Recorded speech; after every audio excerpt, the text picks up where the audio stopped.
যে সম্পর্কের সূচনা হয়েছে জান্নাতে আদম হাওয়ার মাধ্যমে, ওই সম্পর্কের চলমান গতি জান্নাতে গিয়ে পৌঁছবে। আবার এখন ওই স্বামী স্ত্রী এত ডিলিংসের সাথে তাদের একে অপরের প্রতি হক আছে না নাই? এবার শুনুন, সব স্বামী স্ত্রী একসাথে জান্নাতে থাকবে না। কিছু স্বামী স্ত্রী বড় হতভাগা, তারা একজন আর একজনের বিরুদ্ধে মামলা দেবে আল্লাহর দরবারে। সকল সন্তান মা বাবার সাথে জান্নাতে মিলিত হবে না। কিছু সন্তান আল্লাহর কাছে মা বাবার বিরুদ্ধে মামলা দেবে।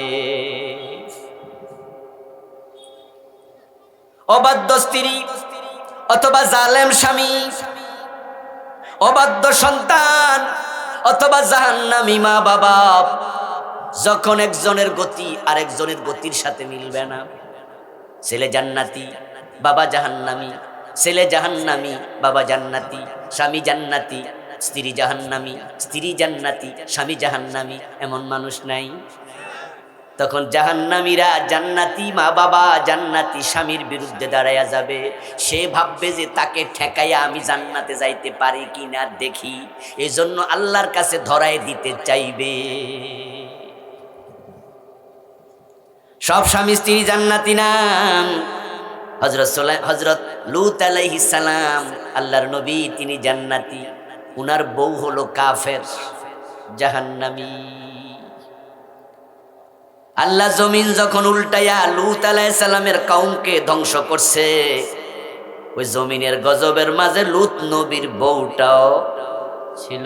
ইল্লামরাতাহু কানাত মিনাল গাবিরিন। নূহ আলাইহিস সালাম নবী, উনার ছেলে কেনান কি মুমিন না কাফের? তো নূহ তো জান্নাতি, কেনান জাহান্নামী। ইব্রাহিম আলাইহিস সালাম আল্লাহর নবী, উনি জান্নাতি, উনার বাবা আজর। নবীজি মুহাম্মদ সাল্লাল্লাহু আলাইহি ওয়াসাল্লাম আল্লাহর সেরা নবী, জান্নাতি। আপন চাচা আবু তালেব। ইয়া আইয়ুহাল্লাযীনা আমানু ইন্না মিন আজওয়াজিকুম ওয়া আওলাদিকুম আদুওয়াল লাকুম ফাহযারুহুম। সূরাতুত তাগাবুনের 14 নম্বর আয়াত। ও মুমিনেরা, তোমাদের কারো কারো স্ত্রী, কারো কারো সন্তান, কারো কারো আপনজন হাসরের দিন তোমাদের দুশমনি করবে। তারা তোমাদের বিরুদ্ধে আল্লাহর আদালতে মামলা দেবে। তাই সাবধান তাদের ব্যাপারে। এখন কোন স্ত্রী মামলা দেবে? যে স্ত্রীর হক স্বামী দেয় নাই। কোন স্বামী মামলা দেবে? যে স্ত্রী স্বামীর হক আদায় করে নাই। যদি আপনি আপনার স্ত্রীর হক আদায় না করেন, হাসরের দিন আল্লাহ তাআলা আপনাকে কাঠগড়ায় আসামি বানায় দাঁড় করাবে। যদি নারী তার স্বামীর হক আদায় না করে, তাহলে হাসরের ময়দানে আল্লাহ তাআলা ওই নারীকে কাঠগড়ার আসামি বানাবে। এই জন্য আল্লাহর ইবাদত করার কথা আল্লাহ যেমন বলেছেন, মানুষের হক আদায় করার কথাও কোরআনে আল্লাহ বার বার বার বার বলেছেন। বরং আমি শুরুতেই বলেছি, আল্লাহর হকে যদি কসুরি থাকে, আল্লাহর হক আদায়ে কোনো ত্রুটি থাকে, এটা আল্লাহ ক্ষমা করার সম্ভাবনা আছে। কিন্তু মানুষের হক নষ্ট করে মরলে আল্লাহ ক্ষমা করবেন না, যদি সে মানুষটা ক্ষমা না করে। একদিনের মাহফিলে সব মানুষের হক নিয়ে বলা সম্ভব নয়। এই জন্য মাত্র দুটি বলবো। এক নাম্বার, স্ত্রীর হক। আমাদের সামনে এখন ডাইরেক্টলি সামনে যারা আছেন সবাই হলো স্বামী, আর পর্দার বাহিরে আছেন, ভিতরে আছেন, আমাদের প্যান্ডেলের বাহিরে, তারা হলো নারী, স্ত্রীরা। তো ওনারা ভিতর থেকে শুনবেন স্বামীর কি হক, আদায় না করলে আসামি হবে না। আর আমার সামনে থেকে আপনারা শুনবেন স্ত্রীর কি হক, আদায় না করলে আপনারা হবেন আসামি। আমরা কি কেউ আখেরাতে আসামি হতে চাই? গরম লাগতেছে? এই একটু হাত ফাঁকা। মাহফিল কমিটি কে আছেন ভাই? হাত ফাঁকা অথবা টেবিল ফ্যান কিছু একটা নিয়ে আসেন। আমরা আখেরাতে আসামি হতে চাই না। জটিল ব্যাপার কি জানেন? আল্লাহর আদালতে যখন আমরা আসামি হব, তখন ওই যে বলছিলাম, আল্লাহ তাআলা বলবে, এই মিয়া নামাজ পড়ো নাই কেন, রোজা রাখো নাই কেন? আমরা বলবো, আল্লাহ আমি অপরাধী, আল্লাহ আমি অপরাধী, আমি কিছুটা নামাজে ত্রুটি করেছি, রোজায় ত্রুটি করেছি, আল্লাহ আমি স্বীকার করছি আমি অপরাধী। আল্লাহ বলবো, অপরাধী জাহান্নামে যাও। তখন পাপিষ্ঠ বলবে, আল্লাহ আমার জাহান্নামে দিয়ে আপনার লাভ কি? আমি অপরাধী, কিন্তু আমাকে আপনি জাহান্নামে দিতে পারেন, এই অধিকার আপনার আছে, কিন্তু আমার জাহান্নামে দিলে আপনার কোনো লাভ তো নাই। আল্লাহ আপনি আমার মাফ করে দেন। মানুষ আকুতি করবে। ঠিক এই শব্দে কোনো হাদিস আমি বলছি না, কাছাকাছি শব্দে হাদিস আমি পেয়েছি, আমার বই তো আমি লিখেছি, আখেরাত বই। নবীজি বলেন, হাসরের দিন আর জাহান্নামে দেয়ার পরেও আল্লাহ মানুষকে মাফ করবে, আর দেয়ার আগে তো বটেই। সুবহানাল্লাহ পড়েন। জাহান্নামে দেয়ার পর আল্লাহর দুই বান্দা জাহান্নামের মাঝে খুব হাই সাউন্ডে লাউডলি চিৎকার দিতে থাকবে, জোরে আওয়াজ করে চিৎকার দেবে। আল্লাহ ফেরেশতাদেরকে বলবেন, এই দুইটা জাহান্নামে এত কান্দে কেন, আওয়াজ করে করে দুইটারে ধরে আন, বাইর করে আন। নবীজি বলেন, দুইটাকে জাহান্নাম থেকে আল্লাহর সামনে আনা হবে।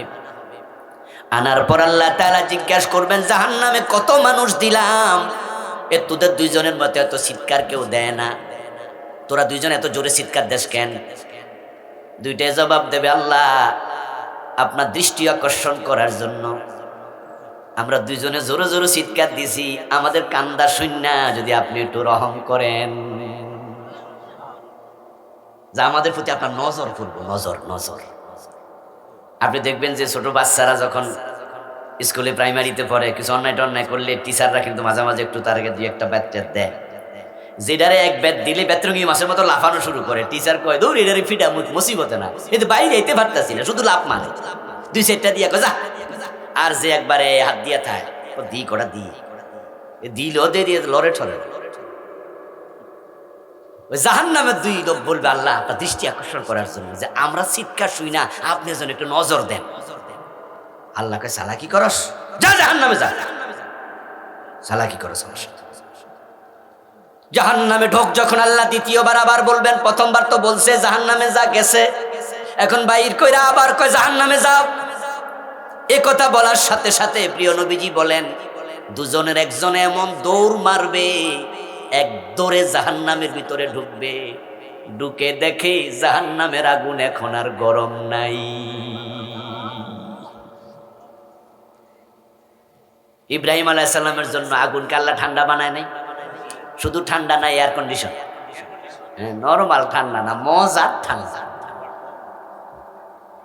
হে জাহান্নামে ঢুকে দেখবে জাহান্নামের আগুন আর গরম না। আচ্ছা গেল, দৌড় মেরে ঢুকে গেল। আর এক মিয়া খাড়ায় রয়েছে, হেলরে সরে না। আল্লাহ তাআলা যে দাঁড়ায় আছে তাকে প্রশ্ন করবেন, এই কি রে যাস না কেন, তোর লগেরটা তো গেছে। আর যেটা দৌড়ে জাহান্নামে ঢুকছিল, আল্লাহ এটারে আবার ডাক দেবেন, ফেরেশতা যা হেরো ডাকান। হেরে প্রশ্ন করবেন, কি রে তুই কি জাহান্নামের ভয় পাস না? কই ভাই, তো দৌড় মেরা ঢুকলি কোন শখে, কইতে দেরি দৌড় মারতে দেরি নাই, ঘটনা কি? আর তুই যে খাড়াই রইলি, তুই কি আমারে ভয় পাস না? কই ভাই, তো গেলি না কেন? এখন দুইজনের জবাব শুনুন। নবীজি বলছেন কি চমৎকার সংলাপ, সংলাপ চলতেছে কার সাথে? তখন যে দৌড় মারছে সে বলবে, আল্লাহ দুনিয়াতে আপনার কথা শুনি নাই, না শোনার কারণে জাহান্নামে দিয়েছেন। এখন যদি আজকে কইছেন দৌড় মার, যদি না যাই তাহলে কি করেন যে হে ডরে দৌড় মারছি? আমি বারবার অবাধ্য হতে চাই না, সুবহানাল্লাহ বলেন। আমি বারবার অবাধ্য হতে চাই। আল্লাহ বলেন, তাহলে তুই কি আমারে ডরাস? কজি কজি আমার এত ভয় পায় তাকে আমি জাহান্নামে দেই না, যা তোকে জান্নাত দিয়ে দিলাম।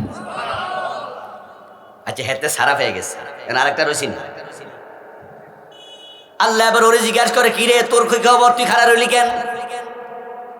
এবার সে বলতেছে, আল্লাহ আপনি আমারে জাহান্নাম থেকে বের করছেন, এখন আমারে আরেকবার আপনি জাহান্নামে যাইতে কেন যে কইলেন, এটাই আমার বুঝে আসে না। আমি দাঁড়াইয়া দাঁড়াইয়া ভাবতেছি, কারণ আমারে দ্বিতীয়বার জাহান্নামে দিয়ে আপনার কোনো লাভ তো নাই। আপনি তো রহমান, যে আপনার মতো রহমান আমাকে আবার আজকে জাহান্নাম থেকে বাহির কইরা, ওকে ওকে, জাহান্নাম থেকে বাহির কইরা আবার আমারে জাহান্নামে আপনি দিচ্ছেন। আল্লাহ, আমি দাঁড়ায় দাঁড়ায় এটাই ভাবতেছিলাম, আমার রহমান খোদা আমারে জাহান্নামে দিয়া লাভটা কি? আমি আপনার রহমতের প্রত্যাশায় খাড়াই রইছি। আল্লাহ বলবে, যে আমার কাছে এত রহমতের প্রত্যাশা করে আমি তারও জাহান্নাম দেই না, যা তোরেও জান্নাত দিয়ে দিলাম। নবীজি বলেন, আল্লাহ দুজনকে জান্নাত দিয়ে দেবেন। কিন্তু স্বামীর বিরুদ্ধে স্ত্রী যদি মামলা দেয়, স্ত্রীর বিরুদ্ধে স্বামী যদি মামলা দেয়, আল্লাহ আমার হক আমার স্বামী আদায় করে নাই, আমি সে হক আজকে ফেরত চাই। আবার স্বামী যদি বলে আমার বউ আমার হক আদায় করে নাই, আল্লাহ তারে আমি খাওয়াইছি, তারে আমি ওষুধপাতি কিনা চিকিৎসা দিছি, তাকে আমি কাপড় চোপড় দিছি, আমি 10 টাকা কামাইলে এখানে সে 3 টাকা 5 টাকা খাইছে, কিন্তু এই মহিলাটা আমার হক আদায় করে নাই, আজকে আমি আমার হক ফেরত চাই। অন্যের হক আল্লাহ কখনো ক্ষমা করবেন না। এবং হাসরের ময়দানে এমন এক মারাত্মক জায়গা, যেখানে একজনের হক আর একজন ছাড়তে চাইবেও না। ও দোস্ত, নৌকায় যদি কোথাও আপনি যান আর নদীতে নৌকাটা ডুবে যায়, আপনার সাথে বসা আছে একজন যে সাঁতার জানে না, আপনি সাঁতার জানেন কিন্তু সে জানে না, নৌকা ডুবার সাথে সাথে সে কিন্তু আপনারে জাপটাইয়া ধরবে, কারণ সে বাঁচতে চায়, তাই আপনারে ধরে বুঝাবে যে আমারও তুমি লইয়া উপরে ওঠো। কিন্তু আপনি তো নিজে বাঁচা দায়, তাকে কেমনে তুলবেন? সহজ না। যতই ছুটতে চান সে কিন্তু ছাড়বেও না, কারণ সেও তো বাঁচতে চায়। দুইজন একসাথে ডুবার সম্ভাবনা। দুনিয়ায় নৌকা ডুবলে বাঁচার জন্য অন্যকে যেমন জড়ায়া ধরে বাঁচতে চায়, আখেরা তো একজন আরেকজনের দোষ দিয়া গুনাহ চাপাইয়া দিয়া নিজে জাহান্নাম থেকে বাঁচতে চাইবে। এজন্য বলবে, আল্লাহ আমার স্বামীর কাছে আমি 1 লাখ টাকা মহারণা পাই, এটা আদায় করে নিয়ে দাও। আল্লাহ তাআলা তো নেই বিচারক, তখন তিনি বলবেন, হ্যাঁ স্বামী, এ মহিলাকে 1 লাখ টাকা মহারণার বিনিময়ে বিয়ে করছিলা, এখন তার টাকাটা দেও নাই, এখন দেও। বলুন তো, সেখানে টাকা পয়সা আছে নাকি সাথে? আর দুনিয়ার টাকা চলবে তো, কোত্থেকে দেবেন? বলবেন যে আল্লাহ আমার কাছে তো কোনো টাকা পয়সা নাই। তখন আল্লাহ মহিলাকে বলবেন, ও মহিলা, তার কাছে তো টাকা নাই, তুমি কি চাও? এবার আপনার বউ বলবে, আল্লাহ 1 লাখ টাকা যদি আমি দুনিয়া থাকতে দান করতাম, সদকা করতাম, গরিবরে দিতাম, মাদ্রাসা দিতাম, মাহফিলে দিতাম, মসজিদে দিতাম, তাহলে তুমি যেই পরিমাণ সওয়াব দিতা ওর আমলনামা থেকে ওই পরিমাণ সওয়াব আমার আমলনামায় তুমি দেও, আমি মাপ দিমু না, আমি সওয়াব চাই। আমি একটা কথা আবার বলি, আগেরটাই, ওই যে নৌকা ডুবছিল, পাশে যদি আপনার নিজের বউ বসা থাকে, বাঁচার জন্য কি আপনারা ধরবে না? ইয়েস, আপনার বউ আপনারে জড়ায়া ধরবে, জাপটায়া ধরবে। এবার আপনি পানিতে ডুববা মরেন, বেড়ি কিন্তু ছাড়বো না, বরং বেড়ি কইব যে আমারে লইয়া বাঁচো, আমারে লইয়া বাঁচো, কারণ জীবনের মায়া সবার। এখন জাহান্নাম থেকে বাঁচার জন্য সওয়াব লাগে, তখন সওয়াব চাইবে, নিজের আমলনামার সওয়াব নিজের বউকে দিতেই। একবার নবীজি সাল্লাল্লাহু আলাইহি ওয়াসাল্লাম প্রশ্ন করলেন, আমার সাহাবারা, মানিল মুফলিস? নবীজি প্রশ্ন করলেন, বলো তো হত দরিদ্র কে, গরিব কে? সাহাবারা বললেন, যার টাকা পয়সা নাই, মান লাইসা লাহু দিনারা ওয়ালা দিরহামা ফাহুয়াল মুফলিস। যার দিনার নাই, দিরহাম নাই, টাকা পয়সা নাই, সে হলো মুফলিস, অসহায়, দরিদ্র, গরিব। নবীজি বলেন, আমি এটা বুঝাই নাই, আমি আখেরাতের কথা বুঝাইছি, বলো তো সেখানে কে হবে গরিব? এবার সাহাবারা বললেন, রাসূল এটা তো আমরা জানি না, আপনি একটু আমাদের জানান। নবীজি সাল্লাল্লাহু আলাইহি সাল্লাম বলেন, আখিরাতে সেই হলো গরিব যে দুনিয়ায় নামাজ পড়ছে, রোজা রাখছে, হজ করছে, যাকাত দিছে, অনেক ভালো মানুষ ছিল, কিন্তু সে কিছু মানুষের হক লইয়া মারা গেছে। যারা এখনো মোহরানা দেন নাই, সবাই কি আসলে খারাপ মানুষ? সবাই কি চোর ডাকাত? মোহর দেন নাই এখনো এমন স্বামী 2-4 জন এখানে আছেন না? আপনি কি চোর ডাকাত, খারাপ মানুষ? হয়তো আপনি খামখেয়ালি করতেছেন যে দেয়া দরকার, তো আপনি মনে করেন যে কেউ তো দেয় না, তা আমি দিব কেন, এরকম একটা চিন্তা আছে না? আর একটা হলো দিমু তো আমারে তো বউ, তো আমি যা পাই, আমার যা আছে এটা তো হেরে আছে, তা আমি মইরা গেলে তো এই জাগা জমিনে গুলো হে আমার ফোলা মাইয়া লইয়া খাইব, তো আলাদা করে মোহর দেয়া লাগবো কেন? এরকম কিছু হালকা কথা আছে না অনেকের? বিভিন্ন চিন্তা থেকে দেয় না। আবার অনেকে দেয় না, কই যে পরিমাণ মোহর নির্ধারণ করছে দিমু করতে, 5 লাখ 10 লাখ মোহর, এমন ঘটনা বাংলাদেশে আসেনি? এখন তো গরিবের মাইয়া নাকি 3 লাখের নিচে মোহর হয় না। মেয়ের বাপ মোহর চায় 10 লাখ 5 লাখ, তো ছেলের বাপে কয় এত টাকা দিব করতে, তখন মাইয়ার বাপে কয় দেওয়ান কি লাগবো নি, লেখনি, ঠিক না? তো 10 লাখ টাকার মাঝে 1 লাখ টাকা উসুল দেন, 9 লাখ টাকা বাকি। বাকি মানে কি? বাকির নাম ফাঁকি, মানে মাইয়ার বাবাও জানে আসলে 9 লাখ দিব না, মাইয়াও জানে এই 9 লাখ আমার হাজবেন্ড আমারে দিবে না, হাজবেন্ডও জানে এই টাকা দেয়া লাগে না, তো লিখছে কেন? লিখছে মামলা দেওয়ার জন্য, যদি তালাক হয়, ঠিক কিনা? ঝগড়া কইরা দেখো তাহলে 10-এ 10। এজন্য মানুষ আসলে মানুষ নাই, কিছু মানুষ হয়ে গেছে অমানুষ, যে বিয়ার আগে মামলার চিন্তা। আত্মীয় থেকে হয়, আত্মা থেকে আত্মীয় হয়, যার সাথে আত্মার সম্পর্ক হয় সে কি হয়? আত্মীয়, কারাবা, নৈকট্য, কাছাকাছি আসা। তো যেই লোকটার হাতে আপনার কলিজার টুকরা মেয়েটাকে 18 বছর 17 বছর 20 বছর লালন পালন করে যে একটা ছেলের হাতে তুলে দিলেন, ওই ছেলেটা আপনার কত বড় দায়িত্বশীল ব্যক্তি, আপনার কলিজার টুকরা মেয়েটাকে যার হাতে তুলে দিলেন, আর আপনি কিনা আগ থেকে তার বিরুদ্ধে মামলা চিন্তা যে হেরে ফাঁসাইয়া 10 লাখ করবেন। আপনি মানুষ।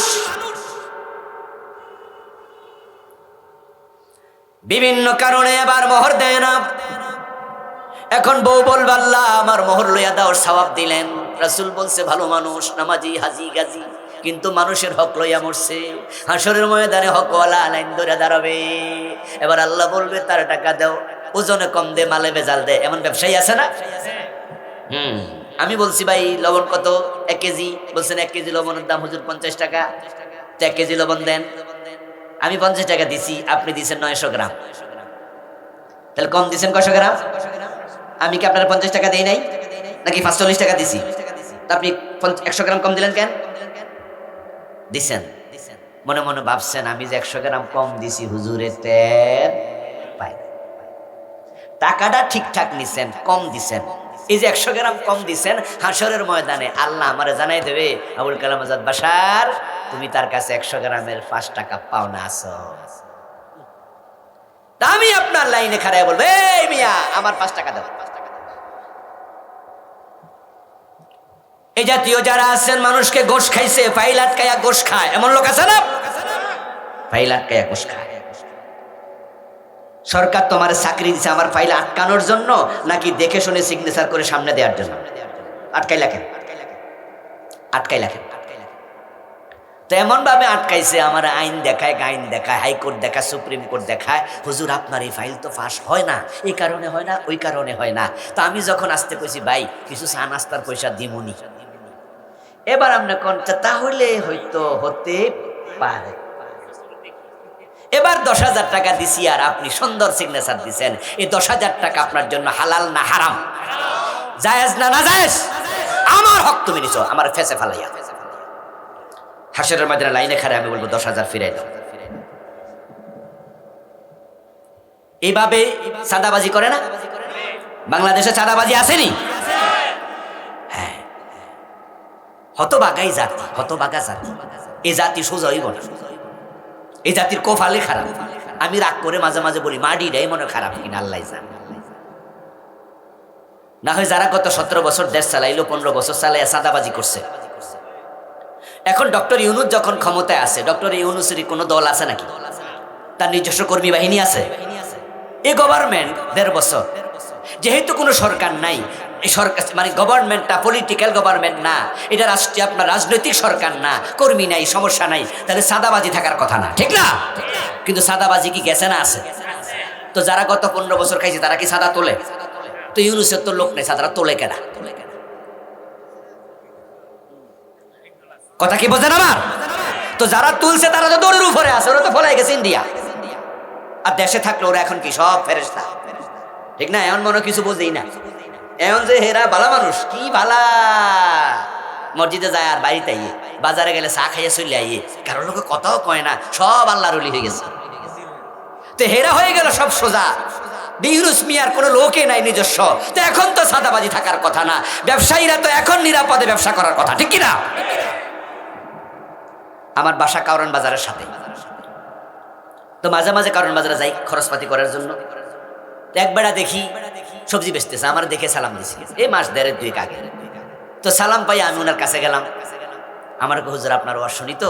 আমি মাশাআল্লাহ আস্তে করে বইসা ওনার কানের কাছে যাই, কই ভাই এখানে যে দোকানদারি করেন সাদা দেয়া লাগে না? কই হুজুর আগে দিতাম একবার, এখন দিয়ে 2 বার। আল্লাহর কসম, আমার কান সাক্ষী, সে আমার কানে বলতেছে। আমি আপনাদের হাসানোর জন্য বলছি না, মিথ্যা বলা জায়েজ নাই। কবিরা গুনারা হাসানোর জন্য মিথ্যা বলা জায়েজ নাই। আমি বললাম 2 বার দিতে হয় কেন? আগে তো নির্দিষ্ট লোক ছিল, একবার নিলে হইতো, এখন তো নির্দিষ্ট কেউ নাই, সকলে এক দলাইয়ে, দুপুরে আরেক দলাই।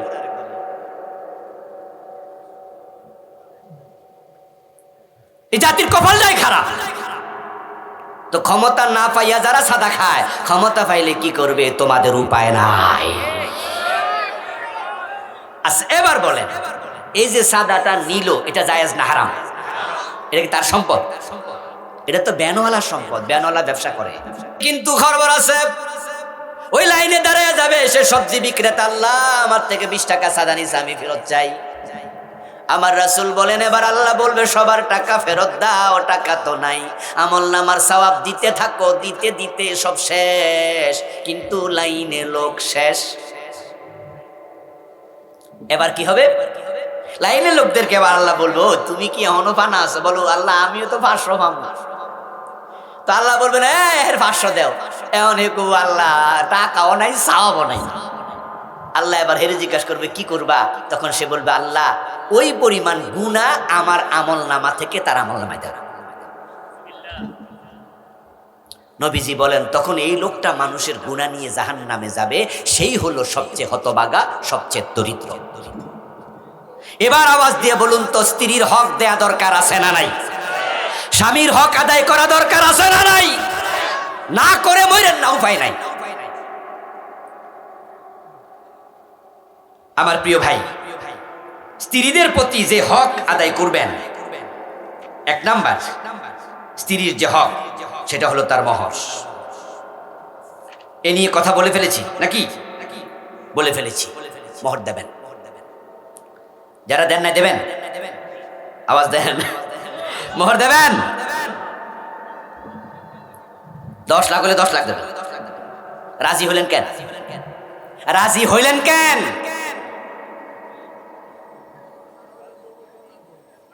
রাজি হওয়া যাবে না। আপনারা মোহর ভাঙ্গার সময় এমন সিরিয়াস হবেন যে প্রয়োজনে গরিবের মেয়ে বিয়ে করব, আমার সামর্থ্যের বাহিরে কোটিপতির মেয়ে মোহর বেশি দিয়ে বিয়ে করব না। এটা দিতে যেহেতু হবে, আমার সামর্থ্য না থাকলে আমি রাজি হব না। আচ্ছা এটা গেল। এখন বলবেন এটা তো ভবিষ্যতের বিয়া, যেটা কইরা লাইছি এটার মাসালা কোরআনে আছে। সুবহানাল্লাহ। সূরা নিসাতে আল্লাহ বলছেন, তোমাদের মোহর তোমরা নির্ধারণ করার পর তোমাদের স্ত্রী যদি চায় তোমাদেরকে ক্ষমা করতে, তার অধিকার আছে। মোহর তো ঋণ, এটা ঋণের টাকা, হাওলাতি টাকার মতো আর কি। আপনি আমার থেকে 100 টাকা হাওলাত নিছেন, আমি আপনার কাছে 100 পাবো। তো বিয়ের সময় 10 লাখ লিখছেন, এখন আমি 10 লাখ পাবো নাকি? এবার আপনি আমার বললেন যে হুজুর, আপনি যে 100 টাকা আমার ঋণ দিছিলেন আপনি পাইবেন, এই টাকা দেওয়ার তো আমার সামর্থ্য নাই, ধরেন 50 টাকা দিলাম, বাকি 50 টাকা আমার একটু আপনি মাফ করেন। আমি কি মাফ করতে পারবো না? এই অধিকার আল্লাহ বউরে দিছে। এখন আপনারা যারা স্বামী আছেন তারা আজকে বাড়ি যায় বউর সাথে বসেন, বসে বলেন ময়নার মা, যে ওয়াজ আজকে শুনছি উপায় তো নাই, তুমি যত আই লাভ ইউ করো, মরার পরে আই লাভ ইউ থাকবো না। হুজুর কইছে হাসরের ময়দানে চিনবাও না, ওই ডুবুন্যা নৌকার যাত্রীর মতো জোরবা জপটাই। এখন ধরো আমার কাছে 2 লাখ আছে, বাকি 8 লাখ কি করতাম কও? 5 লাখের মোহর 2 লাখ দিছি, 3 লাখ কি করতাম? 1 লাখের মোহর 50,000 দিছি, বাকি 50,000 কি করতাম? তোমার সাথে এগ্রিমেন্ট হোক, আমার চুক্তি হোক যে আমি যদি বেঁচে থাকি, আল্লাহ যদি আমাকে সামর্থ্য দেয়, আমি তোমার পুরাটা মোহরে দেব ইনশাআল্লাহ। আর যদি দেওয়ার আগে মরে যাই, তুমি ওয়াদা দাও যে তুমি আমারে মাফ করে দিবা। আপনার স্ত্রী যদি বলে ঠিক আছে যান, এ নিয়ে টেনশন করবেন না, আল্লাহকে সাক্ষী রেখে আমি ওয়াদা দিলাম, এ ব্যাপারে আমার কোনো অভিযোগ। এটা সহজ না? সহজ কিনা? এখন যা টাকা পয়সা আছে হেও কি শ্বাস নেবেন? ওয়াজ তো করাও জটিল, যে হুজুর এমন বুদ্ধি শিখাই দিতেছে, অথবা লাড়ি লইয়া বইব যে মাফ করবা না মানি। আবার তো বাংলাদেশে নাকি চলমান সিস্টেম আছে, বাসর রাতে মাফসা। এত ছোট হবেন আপনি না? স্বামী, স্বামী মানে তো কর্তা। ওয়ালিররিজালি আলাইহিন্না দারাজা, আল্লাহ বলে আমি নারীর উপরে স্বামীকে দিয়েছি সম্মান।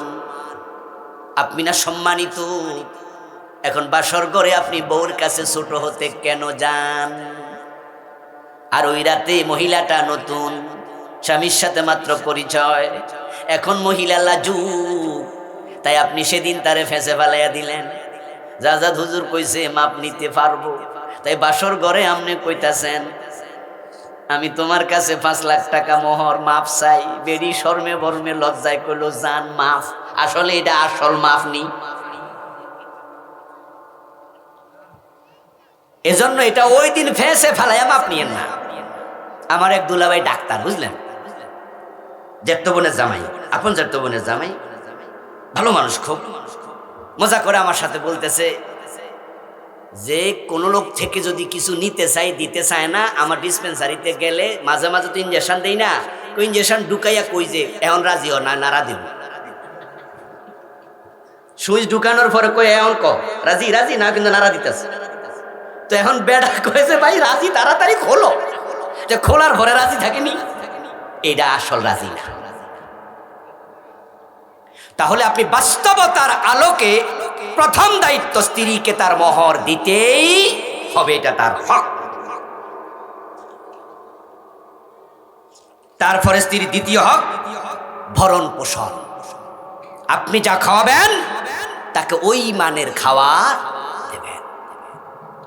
আপনি যে মানের কাপড় পরেন তাকে ওই দামে ওই মানের কাপড় পরাবেন। স্ত্রীর পোশাকে ফুটে ওঠে স্বামীর ব্যক্তিত্ব, আর স্বামীর পোশাকে ফুটে ওঠে স্ত্রীর রুচি, এবং ওই স্ত্রী কতটা পাকসাপ চলে, কতটা পরিচ্ছন্ন চলে, এটা স্বামীর টুপির দিকে তাকালে, স্বামীর জামার দিকে তাকালে বুঝবেন ঘরের বউ কতটুকু পরিচ্ছন্ন। স্বামীর টুপির মাঝে ময়লা, স্বামীর কলারের মাঝে ময়লা, জামার মাঝে ময়লা, বুঝা নিয়েন তার বউয়ের দাঁতের মাঝেও আছে ময়লা। মানে ওই বউ ব্রাশই করে না।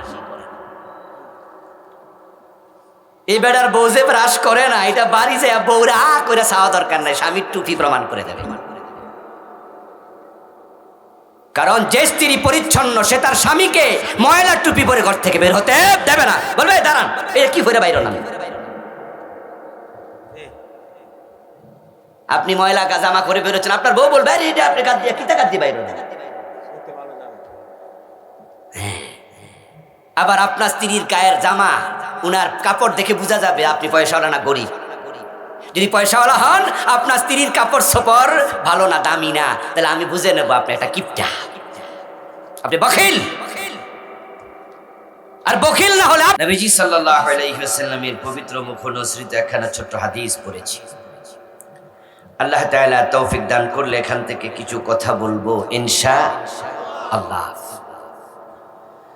আমরা সামাজিক জীব, মানুষ সমাজবদ্ধ প্রাণী। মানুষ একা একা বসবাস করতে পারে না, তাকে ছেলে মেয়ে, মা বাবা, স্ত্রী, সন্তান, আপনজন প্রিয়জনদের সাথেই থাকতে হয়।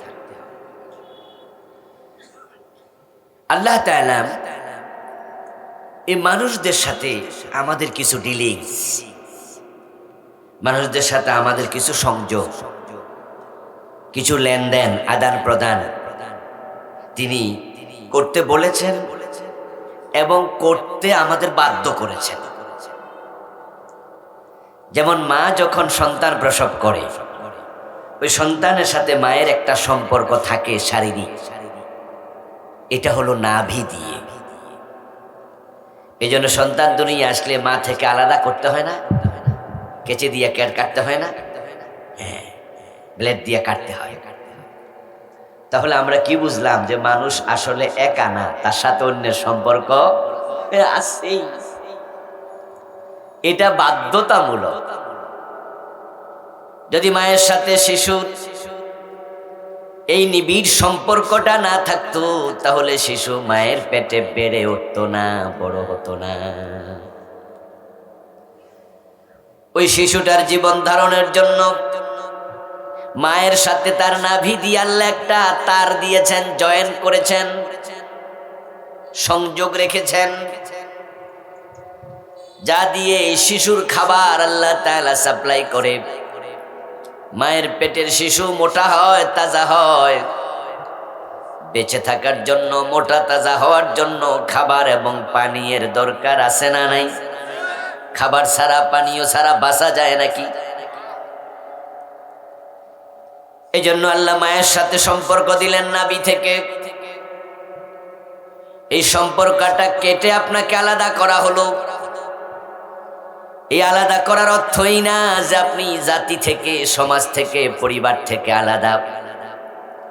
মায়ের পেটের শিশু যেমন মায়ের সাথে সংযোগবিহীন বাঁচে না, দুনিয়াতে মানুষও সমাজ থেকে আলাদা একা একা ভালোভাবে বাঁচতে পারবে না। এবার যাদের সাথে আমাদের সম্পর্ক সংযোগ থাকবে, আমরা নিজেরাই ভালো থাকবো না তাদেরকেও ভালো রাখা লাগবে। যে শুধু নিজেরটা ভাবে, অন্যটা ভাবে না, তাকে বলে স্বার্থপর। বলেনি? যদি কেউ আপনাকে বলে তুমি একজন স্বার্থপর, তুমি সেলফিশ, এই শব্দ শুনলে আপনার কি আনন্দ লাগে না কষ্ট লাগে? তাহলে দেখেন, আমরা একা একা নিজের জন্য বাঁচি না। যদি কেউ বলে যে আমি আমাকে বুঝি, অন্যকে বুঝি না, তাকে স্বার্থপর বলে। এই স্বার্থপর শব্দটা ভালো অর্থে ব্যবহার হয় না, বরং এটা একটা গালি, এটা কটু কথা, গালি। তাহলে এটা থেকে যদি আপনি বাঁচতে চান, স্বার্থপর হওয়ার কোনো সুযোগ নেই। তো যারা আপনার সাথে সম্পৃক্ত, অবশ্যই আপনাকে তাদের স্বার্থ দেখতেই হবে। আর যে ব্যক্তি অন্যের স্বার্থ দেখে না, নিজেকে ছাড়া কিছু বোঝে না, আসলে সে প্রকৃত অর্থে মানুষই না। আল্লাহ তাআলা কোরআন মাজিদে বলছেন, কুনতুম খায়রা উম্মাহ, তোমরা সৃষ্টির মাঝে সবার সেরা। যত মাখলুক আল্লাহ বানাইছেন, মানুষ হলো সব মাখলুকের মাঝে সেরা। এবার বলছেন উখরিজাত লিন্নাস, তোমাকে অন্য মানুষের স্বার্থ দেখার জন্য, অন্য মানুষের কল্যাণ করার জন্য বানানো হয়েছে। খেয়াল করছেন কথা? এটা কোরআন মাজিদের আয়াত। উখরিজাত আয় খুলাকাত, লিন্নাস, অন্য মানুষের জন্য তোমারে বানাইছি। তাহলে যদি আপনি নিজেরটা ছাড়া কিছু না বোঝেন, আপনাকে যাহার জন্য যে জন্য বানানো হয়েছে, আপনার সৃষ্টির উদ্দেশ্য আপনি নিজে নস্যাৎ করলেন। আপনাকে একজন একটা মোবাইল কিনে দিল, আপনি আসার মাইরা ভেঙে লাইলেন। আপনাকে ভাত খাওয়ার জন্য একটা প্লেট দিল, আপনি প্লেটটা আসার মাইরা ভেঙে লাইলেন। পানি খাওয়ার জন্য গ্লাস দিল, ছুঁড়ে ফেলে দিলেন, কদর করলেন না। আচ্ছা বলুন তো, এই চরিত্রের মানুষ ভালো মানুষটা খারাপ মানুষ? সবাই বলেন, সবাই বলেন। তো আল্লাহ যে জন্য বানাইছে, আপনি যদি সেটা রক্ষা না করেন তাহলে আপনি শ্রেষ্ঠ মাখলুক না। কুনতুম খায়রা উম্মাহ, তুমি সৃষ্টির মাঝে সেরা। উখরিজাত লিন্নাস, তোমাকে মানুষের জন্য বানাইছি, নিজের জন্য শুধু নয়। এখন যদি আপনি মানুষেরটা না বোঝেন, শুধু নিজেরটাই বোঝেন, তাহলে আপনি সৃষ্টির সেরা মাখলুক এটা দাবি করার কোনো সুযোগ নেই। তাই আমরা বলি যে চক্ষু কর্ণ নাসিকা হাত আর পা থাকলে মানুষ হওয়া যায় না। মানুষ হওয়ার জন্য কিছু মানবিক গুণাবলী লাগবেই। আপনাকে নিয়ে বিব্রত রহিতে আসে নাই কেহ অবনি পরে, সকলের তরে সকলে আমরা, প্রত্যেকে আমরা পরের তরে। আমার আপনাকে প্রয়োজন আছে, আবার আপনারও আমাকে প্রয়োজন আছে। আমরা প্রত্যেকে অন্যের মুখাপেক্ষী। মুখাপেক্ষীহীন শুধুমাত্র একজন, তিনি কে? ওয়াল্লাহুল গানি, ওয়াল্লাহুল গানি ওয়া আনতুমুল ফুকারা। কোরআনের আয়াত। আল্লাহ বলছেন আল্লাহই একমাত্র মুখাপেক্ষী। উনি কারো প্রতি কোনো কারণে উনার মনোযোগ দেয়া দরকার নাই, হাত ফাতা দরকার নাই, কোনো চাওয়া নাই পাওয়া নাই। কিন্তু আমরা প্রত্যেকেই ফকির, ফকির ফকির মানে দরিদ্র, আমরা মুখাপেক্ষী। আমার ড্রাইভার না থাকলে আমি নিজে গাড়ি চালাই এখন পর্যন্ত আসতে পারতাম না। কারণ গত রাতে আমি ফিরতে ফিরতে 2টা বেজে গেল, ঘুমাতে ঘুমাতে 2:30। যদি আমি ড্রাইভ জানি, কিন্তু সকালবেলা ঘুম থেকে উঠে লং ড্রাইভে আমি আসলে পথে অ্যাক্সিডেন্ট করব, তাহলে আমি ড্রাইভারের মুখাপেক্ষী। আবার সকালে যখন ঘুম থেকে উঠেছি, এত রাতে আসছি নোয়াখালী প্রোগ্রাম, কুমির ফেনীতে প্রোগ্রাম করে, সকালবেলা আমার স্ত্রী আমার জন্য নাস্তা রেডি করছে।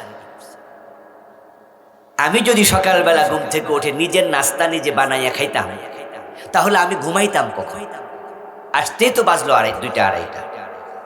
তো ফজরের নামাজ না আবার জামাতে পড়া লাগবে, ওইটাও তো পড়ছি। তো সকালে নাস্তা বানাইয়া খাইলে ঘুমাবো কখন? আর ঘুম না গেলে মাহফিলের সাথে কথা বলতে পারবো না, আমি তো স্টেজে ঘুমাই ফেলব। তাহলে নাস্তা বানানো আমার সেবার জন্য আমি আমার স্ত্রীর মুখাপেক্ষী। আবার আমার ড্রাইভার যদি আমার অধীনে চাকরি না করত, তাহলে সে বেতন পাইতো কোথায়? আমি তো তাকে 35,000 টাকা মাসে বেতন দিই, যেটা বিসিএস ক্যাডারে চাকরি করলে পাওয়া যায় বাংলাদেশ। কারণ যেহেতু আমাকে কষ্ট বেশি করে, তাই বেতন বেশি দেয়। এখন আমি তাকে বেতন না দিলে তার সংসার চলতো? তাহলে সে সংসার চালাইতে গিয়ে আমার মুখাপেক্ষী। আপনারা যারা মাহফিল করছেন, এই মাহফিল করার জন্য এই ফ্যান্ডেলওয়ালার মুখাপেক্ষী। সে ফ্যান্ডেল না বানাইলে এত সুন্দর আমরা বসতে পারতাম না। আবার ফ্যান্ডেলওয়ালার যদি মাহফিলওয়ালারা এরকম ফ্যান্ডেলে দাওয়াত না দেয়, তাহলে বেড়া আবার সংসার ছেলে বকি দিয়ে বেড়ার ব্যবসা বসা যাবে। এই জন্য সে আবার মাহফিলওয়ালার মুখাপেক্ষী।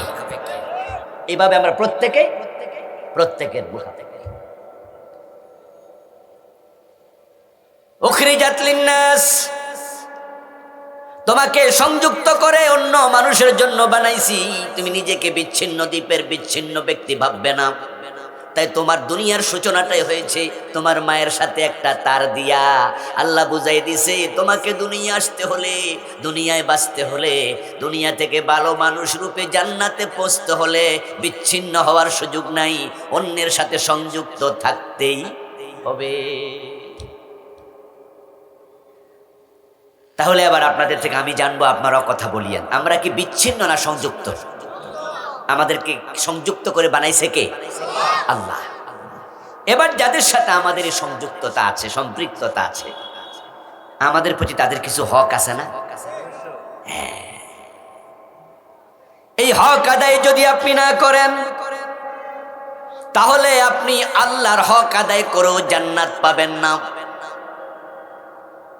আল্লাহর হক যদি মানুষ মিস করে, তাহলে ঈমান যদি থাকে, আল্লাহর হক আল্লাহ মাফ করেও জান্নাত দিতে পারেন। কিন্তু বান্দার হক নষ্ট করলে, মিস করলে, আল্লাহ তাআলা বান্দার হক নিজে মাফ করেন না। নামাজে সমস্যা, রোজায় সমস্যা,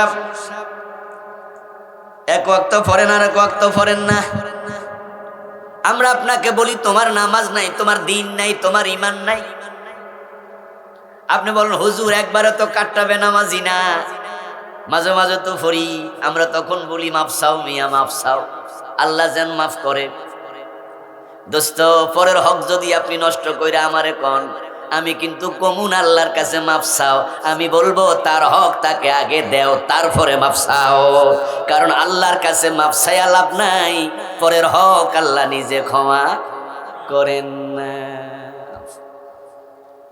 তাহলে যাদের সাথে আমাদের ডিলিং সম্পর্ক, তাহলে তাদের হকের প্রতি লক্ষ্য রাখা নামাজ রোজার চেয়ে গুরুত্ব কম না বেশি? বেশি, খুব বেশি।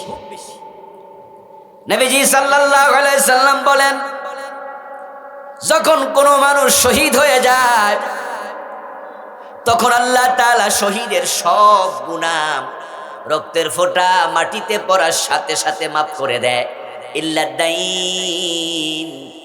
কিন্তু শহীদ যদি ঋণগ্রস্ত থাকে, তাহলে শহীদের ঋণের গুনাহ আল্লাহ শহীদ হলো ক্ষমা করেন না।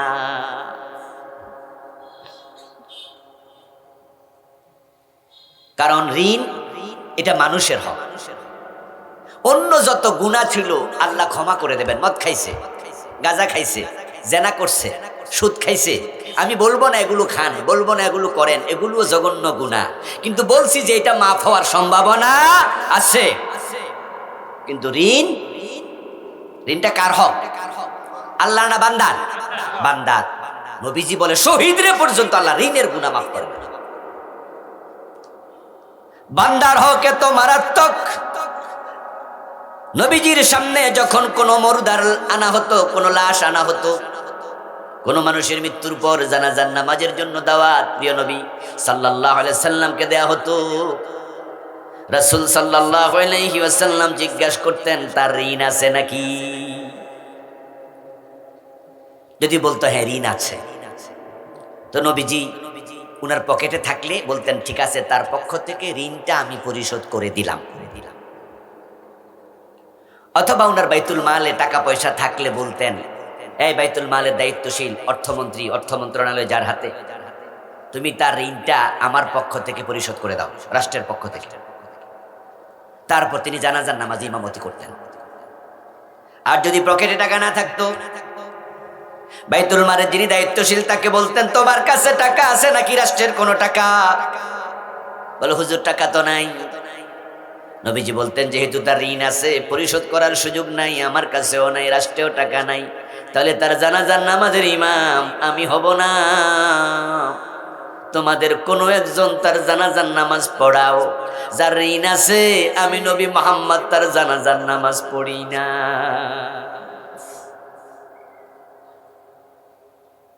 বিষয়টাকে হালকাভাবে দেখার সুযোগ আছে। এই ঋণ শুধুমাত্র টাকা না, ঋণ হতে পারে মোহর। আমাদের যাদের বউ আছে, স্ত্রী আছে, আমরা কি তাকে নির্দিষ্ট মোহর দিয়ে বিয়ে করি নাই? ওমা কথা কয় না, কইলেন নিজের গাত ফরে। আবার কি মহিলাদেরকে আমরা মোহর দিয়ে বিয়ে করি নাই?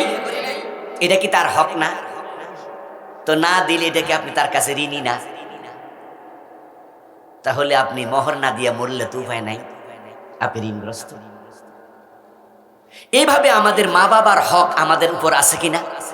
ভাই বোনের আছে, আত্মীয় স্বজনের আছে, প্রতিবেশীর আছে? ইয়েস।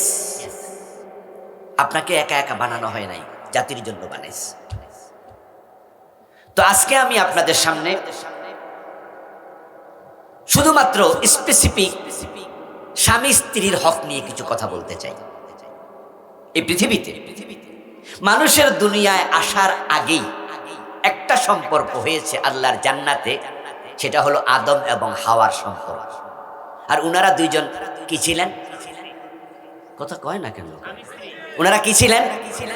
তাহলে দুনিয়ার মানুষের প্রথম সম্পর্ক স্বামী স্ত্রীর সম্পর্ক। আদম আলাইহিস সালামের মাও নাই, বাবাও নাই।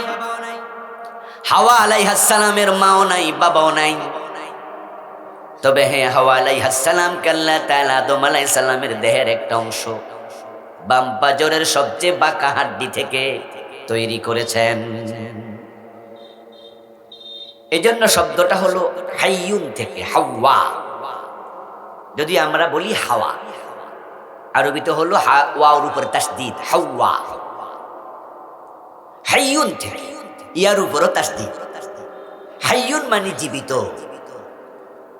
যেহেতু আদম আলাইহিস সালাম জীবিত মানুষ, আর উনার জীবিত মানুষের অংশ থেকে মা হাওয়াকে বানাইছে, এই জন্য উনার নাম কি?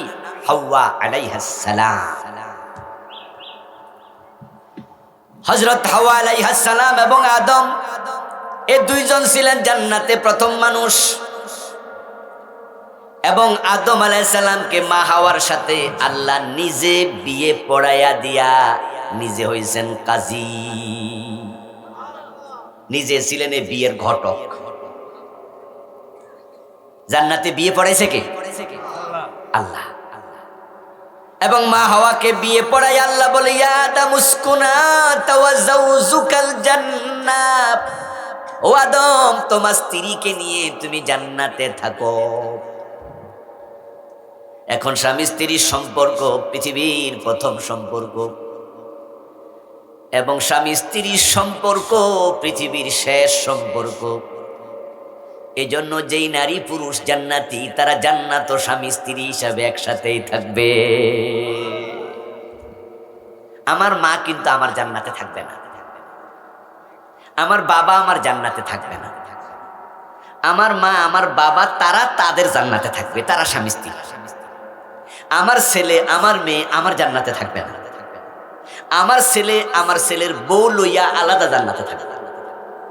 আমার মেয়ে তার হাজবেন্ড নিয়ে আলাদা জান্নাতে থাকবে। তাহলে আমার জান্নাতে কে থাকবে? আমার স্ত্রী। দেখেন, যে সম্পর্ক শুরু হয়েছে জান্নাতে, সেটা চলতে চলতে আবার জান্নাত পর্যন্ত পৌঁছবে, এবং এই সম্পর্ক কোনোদিন আর শেষ হবে না। সুবহানাল্লাহ পড়ে। পৃথিবীতে এর চেয়ে মজবুত সম্পর্ক আর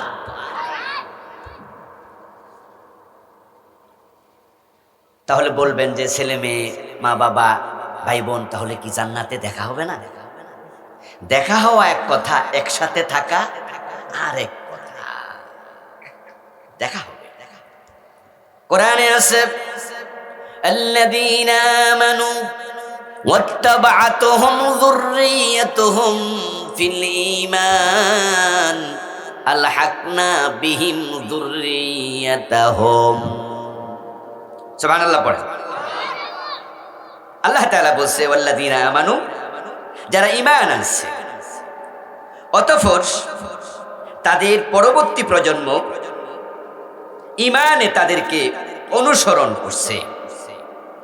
ওয়াল্লাযীনা আমানু, ঈমান আনছে, ওয়াত্তাবা'আতহুম যুররিয়্যাতুহুম বিঈমান, এবং ঈমানের ক্ষেত্রে তাদের পরবর্তী প্রজন্ম তাদেরকে অনুসরণ করছে। আলহাকনা বিহিম যুররিয়্যাতাহুম, আমি আল্লাহ তাদেরকে জান্নাতে একসাথে করে। সুবহানাল্লাহ পড়েন। তাহলে আপনার সন্তান মুমিন, আপনিও মুমিন, তাহলে আপনার সন্তান আপনাকে আল্লাহ বলে আমি জান্নাতে একসাথে করব। একসাথ মানে দেখা সাক্ষাৎ করা। আপনার বোনের সাথে আপনার দেখা হবে, আপনার ভাইয়ের সাথে আপনার দেখা হবে, সন্তানের সাথে দেখা হবে, কারণ তারা আমাদের প্রজন্ম। আমরা পরস্পর আত্মীয়। এই দেখার বিভিন্ন সিস্টেম আছে। সেটা হাদিসে পাওয়া যায়। জান্নাতে একটা বাজারও আছে, আত্মীয় স্বজনের লোক দেখা হবে। নবীজির এক সাহাবীকে নবীজি বলেছেন যে আমি আল্লাহর কাছে দোয়া করি যেন জান্নাতের বাজারে তোমার সাথে আমার সাক্ষাৎ হয়। সুবহানাল্লাহ পড়েন। ওই সাহাবী বলে, ইয়া রাসূলুল্লাহ, জান্নাতে বাজার আছে? নবীজি বলে, হ্যাঁ, ইন্না ফিল জান্নাতি লাসুকা লা বাইউন ফিহি ওয়ালা শিরা। জান্নাতে বাজার আছে, লা বাইউন ফিহি ওয়ালা শারাব।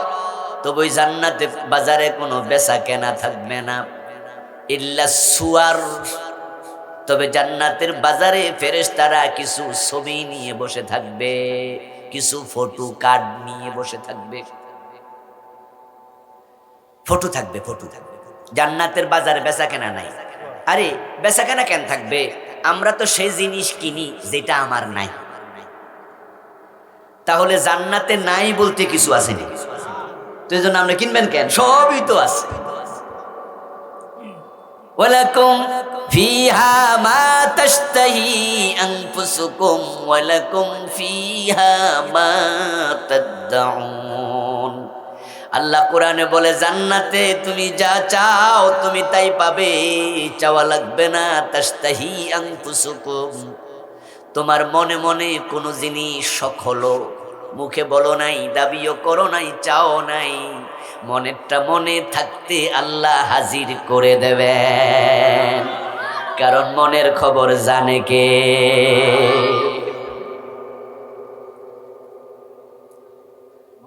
আমরা মাঝে মাঝে আমাদের সন্তানদের জন্য, আমাদের স্ত্রী পরিজনের জন্য এমন কিছু কিনে আনি, আমরা এমন কিছু কিনি যেটা তারা কিনতে বলে নাই। তো বাড়িতে কিনে আনার পরে আবার বউ কয়, ওমা আপনি এটা আনছেন কেন? আপনি তখন বলেন, সামনে পড়ছে তো, আর এটা আনছি কারণ আমি জানি তুমি এটা পছন্দ করো। তখন আপনার বউ একটা মুচকি হাসি দেয়, দিয়া কয়, ঠিক কইছেন, ভালো হয়েছে। এই যে আপনি জানেন সে পছন্দ করে, তো মানুষের মনে কি আছে এটা সবচেয়ে বেশি জানে কে? এজন্য মনে আসার সাথে সাথে জান্নাতে আল্লাহ এটা হাজির করবে, কেনা কাটার কোনো দরকার নাই। এখন জান্নাতের বাজারে কি থাকবে? কিছু ছবি, ভিউ কার্ড, ফটো। ইজাস্তাহাব রাজুলুন শাইয়া দুখিলা ফি উদখিলা ফি দাখালা ফি। যখন সে কোনো একটা ছবি, কোনো একটা বস্তু পছন্দ করবে, ইজাস্তাহা সূরাতান, একটা ছবি দেখে ভালো লাগছে। জান্নাতে তো জান্নাতীদের জন্য হুর থাকবে ৭২ জন। এখন হুরদের এক একজনের চেহারার সৌন্দর্য এক এক রকম। ওদের সাথে আছে ২ বছর, ৫ বছর, ১০ বছর, ১০০ বছর, ৫০০ বছর, ১০০০ বছর, ১,০০,০০০ বছর চলছে। ওই বাজারে যাইয়া একটা সুন্দরী নারীর ছবি দেখবে, ফেরেশতারা ছবি নিয়ে বসে আছে। ও বেটা তাকাইয়া মনে মনে বলবে, এই যে ছবির নারীটা, তার ঠোঁটটা একটু বেশি সুন্দর, তার নাকটা একটু বেশি সুন্দর। নবীজি বলেন, মনে মনে সে যখন বলবে যে নাকটা একটু বেশি সুন্দর, বাড়ি যাইয়া দেখবে তার হুরের নাক এরকম সুন্দর আল্লাহ বানাইয়া দিছে।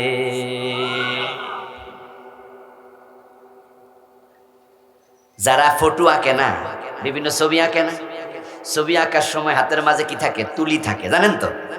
ওই তুলি দিয়া, রং তুলি দিয়া আঁকে। তো যখন দেখে যে এরকম চোখটা একটু কেমন হয়ে গেছে, তখন তারা প্রয়োজনে কালি দিয়া মুইসা আবার নতুন করে সুন্দর করে আঁকা দেয়। তো তাদের হাতে যদি ছবি আঁকার সুযোগ থাকে তুলির কারণে, যে আল্লাহ ৭০ জন হুর বানাইছে, ওদের ডিজাইনে চেঞ্জ করার ক্ষমতা আল্লাহর আছে না নাই? ও বেটা বাড়ি যাইয়া দেখবে যে তার নাক এরকম সুন্দর, ঠোঁট এরকম সুন্দর হয়েছে। মানে এক আশ্চর্য জায়গা জান্নাত। ওই জান্নাতের বাজারে পরস্পর দেখা হবে। তাহলে ওই জান্নাতের বাজারে আপনার ভাই গেলে দেখা হইব না? যে বেটা দোজকে আছে হে জান্নাতের বাজারে যাইব তো? বাইরে ফেরেশতা এমনি ভূত বানাইতেছে, কিসের বাজার? আর আমরা যারা জান্নাতি হব, ইনশাআল্লাহ আজকের মনোহরদির মাহফিলের মতো জান্নাতের বাজারও দেখা হবে ইনশাআল্লাহ। দেখে আপনি বলেন, আরে বাসার হুজুর নাকি? আর আমি বলবো ভাইজান আপনারে যে কোথায় দেখছি, বলবো আমার বাড়ি তো মনোহরদী, হুজুরে মাহফিলে তারাকান্দি গেছিলেন। পরস্পর দেখা হয়েছে, দেখা হয়েছে। এই জন্য আল্লাহ এমনি বাজার মিলায় নাই, শুধু ছবির জন্য না, ওই জান্নাতের বাজারে সব জান্নাতীরা যাবে, সেখানে দেখা সাক্ষাৎ হবে।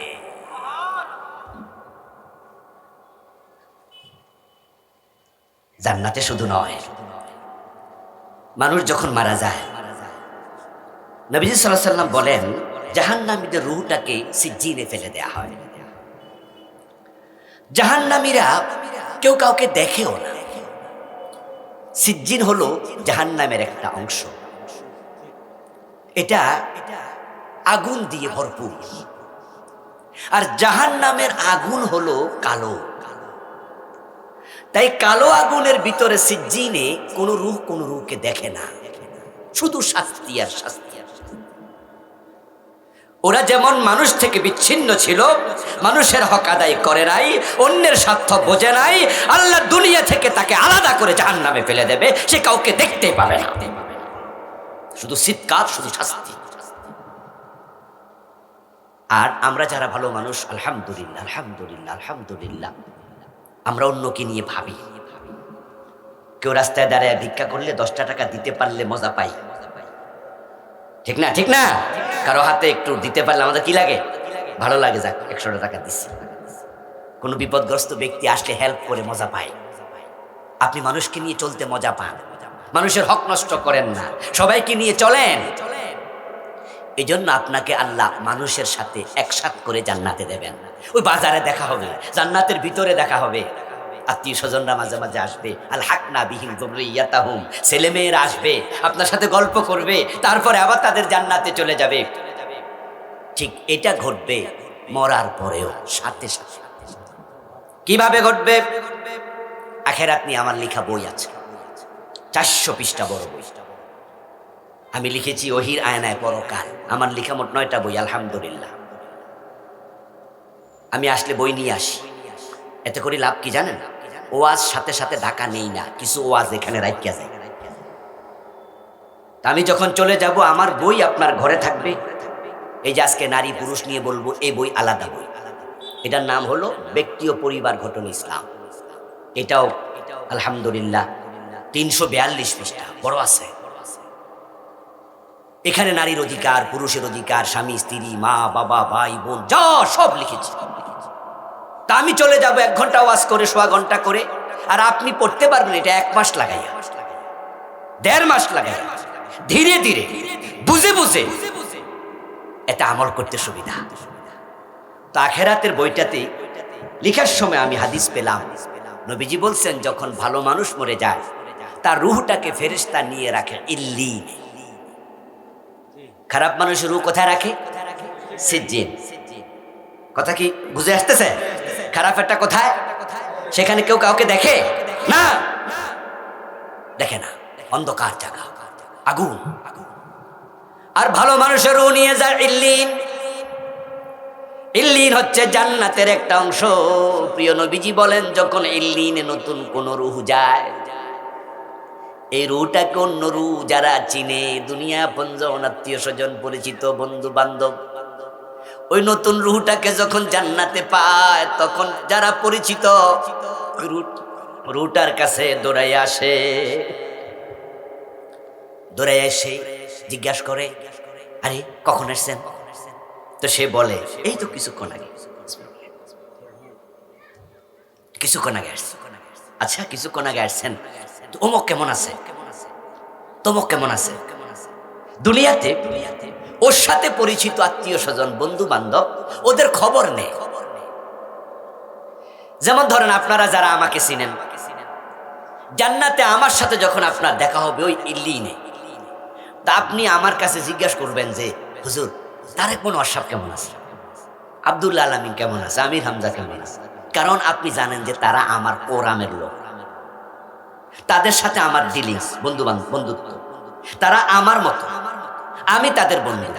তা আপনিও যদি খোঁজ নেন, আমার থেকে আরেকজনেরটা নিবেন না, যাকে আমি চিনি, আপনি যাকে পরিচিত ভালোবাসেন। জিজ্ঞাসা করবে অমক কেমন, তমক কেমন, আমার ভাই কেমন, আমার বাপ কেমন, যারা আছে তাদের খবর নেবে। তখন নতুন রুহটা বলবে, অমুকের কথা বলছেন, উনি কি এখানে আসে নাই? উনি কি এখানে আসে নাই? পুরাতন রুহুরা বলবে, না উনি কি দুনিয়ায় নাই? নতুন রুহ বলবে, না উনি তো 6 মাস আগে মারা গেছে, উনি তো 1 বছর আগে মারা গেছে, উনি তো অনেক আগেই মরে গেছে, উনার রুহ কি এখানে আসে নাই? তখন পুরাতন রুহুর আফসুস করে বলবে, হায় রে, লোকটা তাহলে সিজ্জিনে চলে গেছে। এই অবস্থায় আবার নতুন কিছু রূহ, যেগুলো এই লোককে চিনে না, যারা চিনে না তারা নয়, পরিচিতরা এসে জিজ্ঞাসা করবে। যখন এই পরিচিতরা কথা বলতেছে, এর মাঝে নতুন কিছু রূহ, যারা চিনে না তারা এসে বলবে পুরাতন রুহদেরকে, ভাই একটু থামেন তো, উনাকে এত প্রশ্ন করে ডিস্টার্ব করেন না, লোকটা মাত্র আইছে। আরে কত ধকল, মৃত্যুর কত কষ্ট, দুনিয়ায় কত কষ্টে ছিল, এই লোকটা আরামের জায়গায় আইছে, উনাকে একটু শান্তি দেন, একটু রেস্টে থাকতে দেন, পরে কথা কওয়া যাইব। সুবহানাল্লাহ বলেন। ঠিক রুহুরা সেখানে একজন একজনকে চিনবে, জানবে, থাকবে একসাথে আরাম। তারপর সেখান থেকে আবার হাসর ময়দান, জান্নাত, জান্নাত তো সব একসাথে থাকবে। আমি বলতেছিলাম এই জান্নাতের যে সম্পর্কটা সবচেয়ে ঘনিষ্ঠ, যে দুইজন মানুষ একসাথে থাকবে তারা হলো স্বামী স্ত্রী।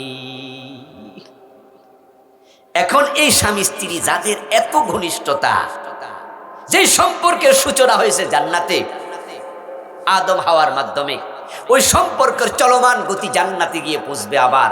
এখন ওই স্বামী স্ত্রী এত ডিলিংস যার সাথে, তাদের একে অপরের প্রতি হক আছে না নাই? এবার শুনুন, সব স্বামী স্ত্রী একসাথে জান্নাতে থাকবে না। কিছু স্বামী স্ত্রী বড় হতভাগা, তারা একজন আর একজনের বিরুদ্ধে মামলা দেবে আল্লাহর দরবারে। সকল সন্তান মা বাবার সাথে জান্নাতে মিলিত হবে না। কিছু সন্তান আল্লাহর কাছে মা বাবার বিরুদ্ধে মামলা দেবে। অবাধ্য স্ত্রী অথবা জালেম স্বামী, অবাধ্য সন্তান অথবা জাহান্নামী মা বাবা, যখন একজনের গতি আরেকজনের গতির সাথে মিলবে না, ছেলে জান্নাতি বাবা জাহান্নামী, ছেলে জাহান্নামী বাবা জান্নাতি, স্বামী জান্নাতি স্ত্রী জাহান্নামী, স্ত্রী জান্নাতি স্বামী জাহান্নামী, এমন মানুষ নাই?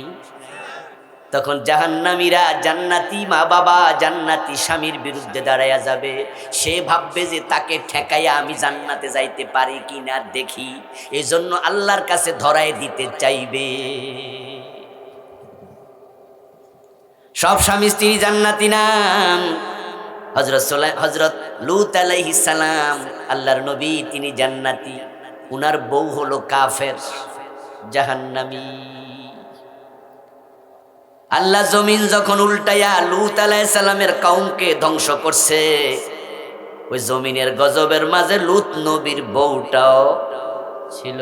ইল্লামরাতাহু কানাত মিনাল গাবিরিন। নূহ আলাইহিস সালাম নবী, উনার ছেলে কেনান কি মুমিন না কাফের? তো নূহ তো জান্নাতি, কেনান জাহান্নামী। ইব্রাহিম আলাইহিস সালাম আল্লাহর নবী, উনি জান্নাতি, উনার বাবা আজর। নবীজি মুহাম্মদ সাল্লাল্লাহু আলাইহি ওয়াসাল্লাম আল্লাহর সেরা নবী, জান্নাতি। আপন চাচা আবু তালেব।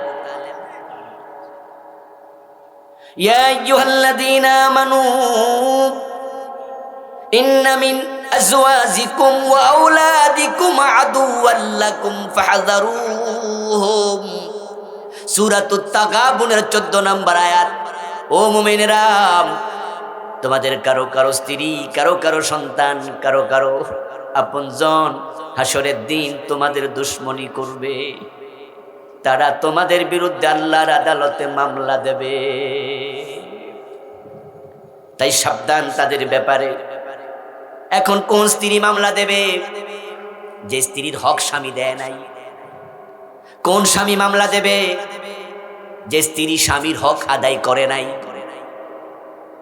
যদি আপনি আপনার স্ত্রীর হক আদায় না করেন, হাসরের দিন আল্লাহ তাআলা আপনাকে কাঠগড়ায় আসামি বানায় দাঁড় করাবে।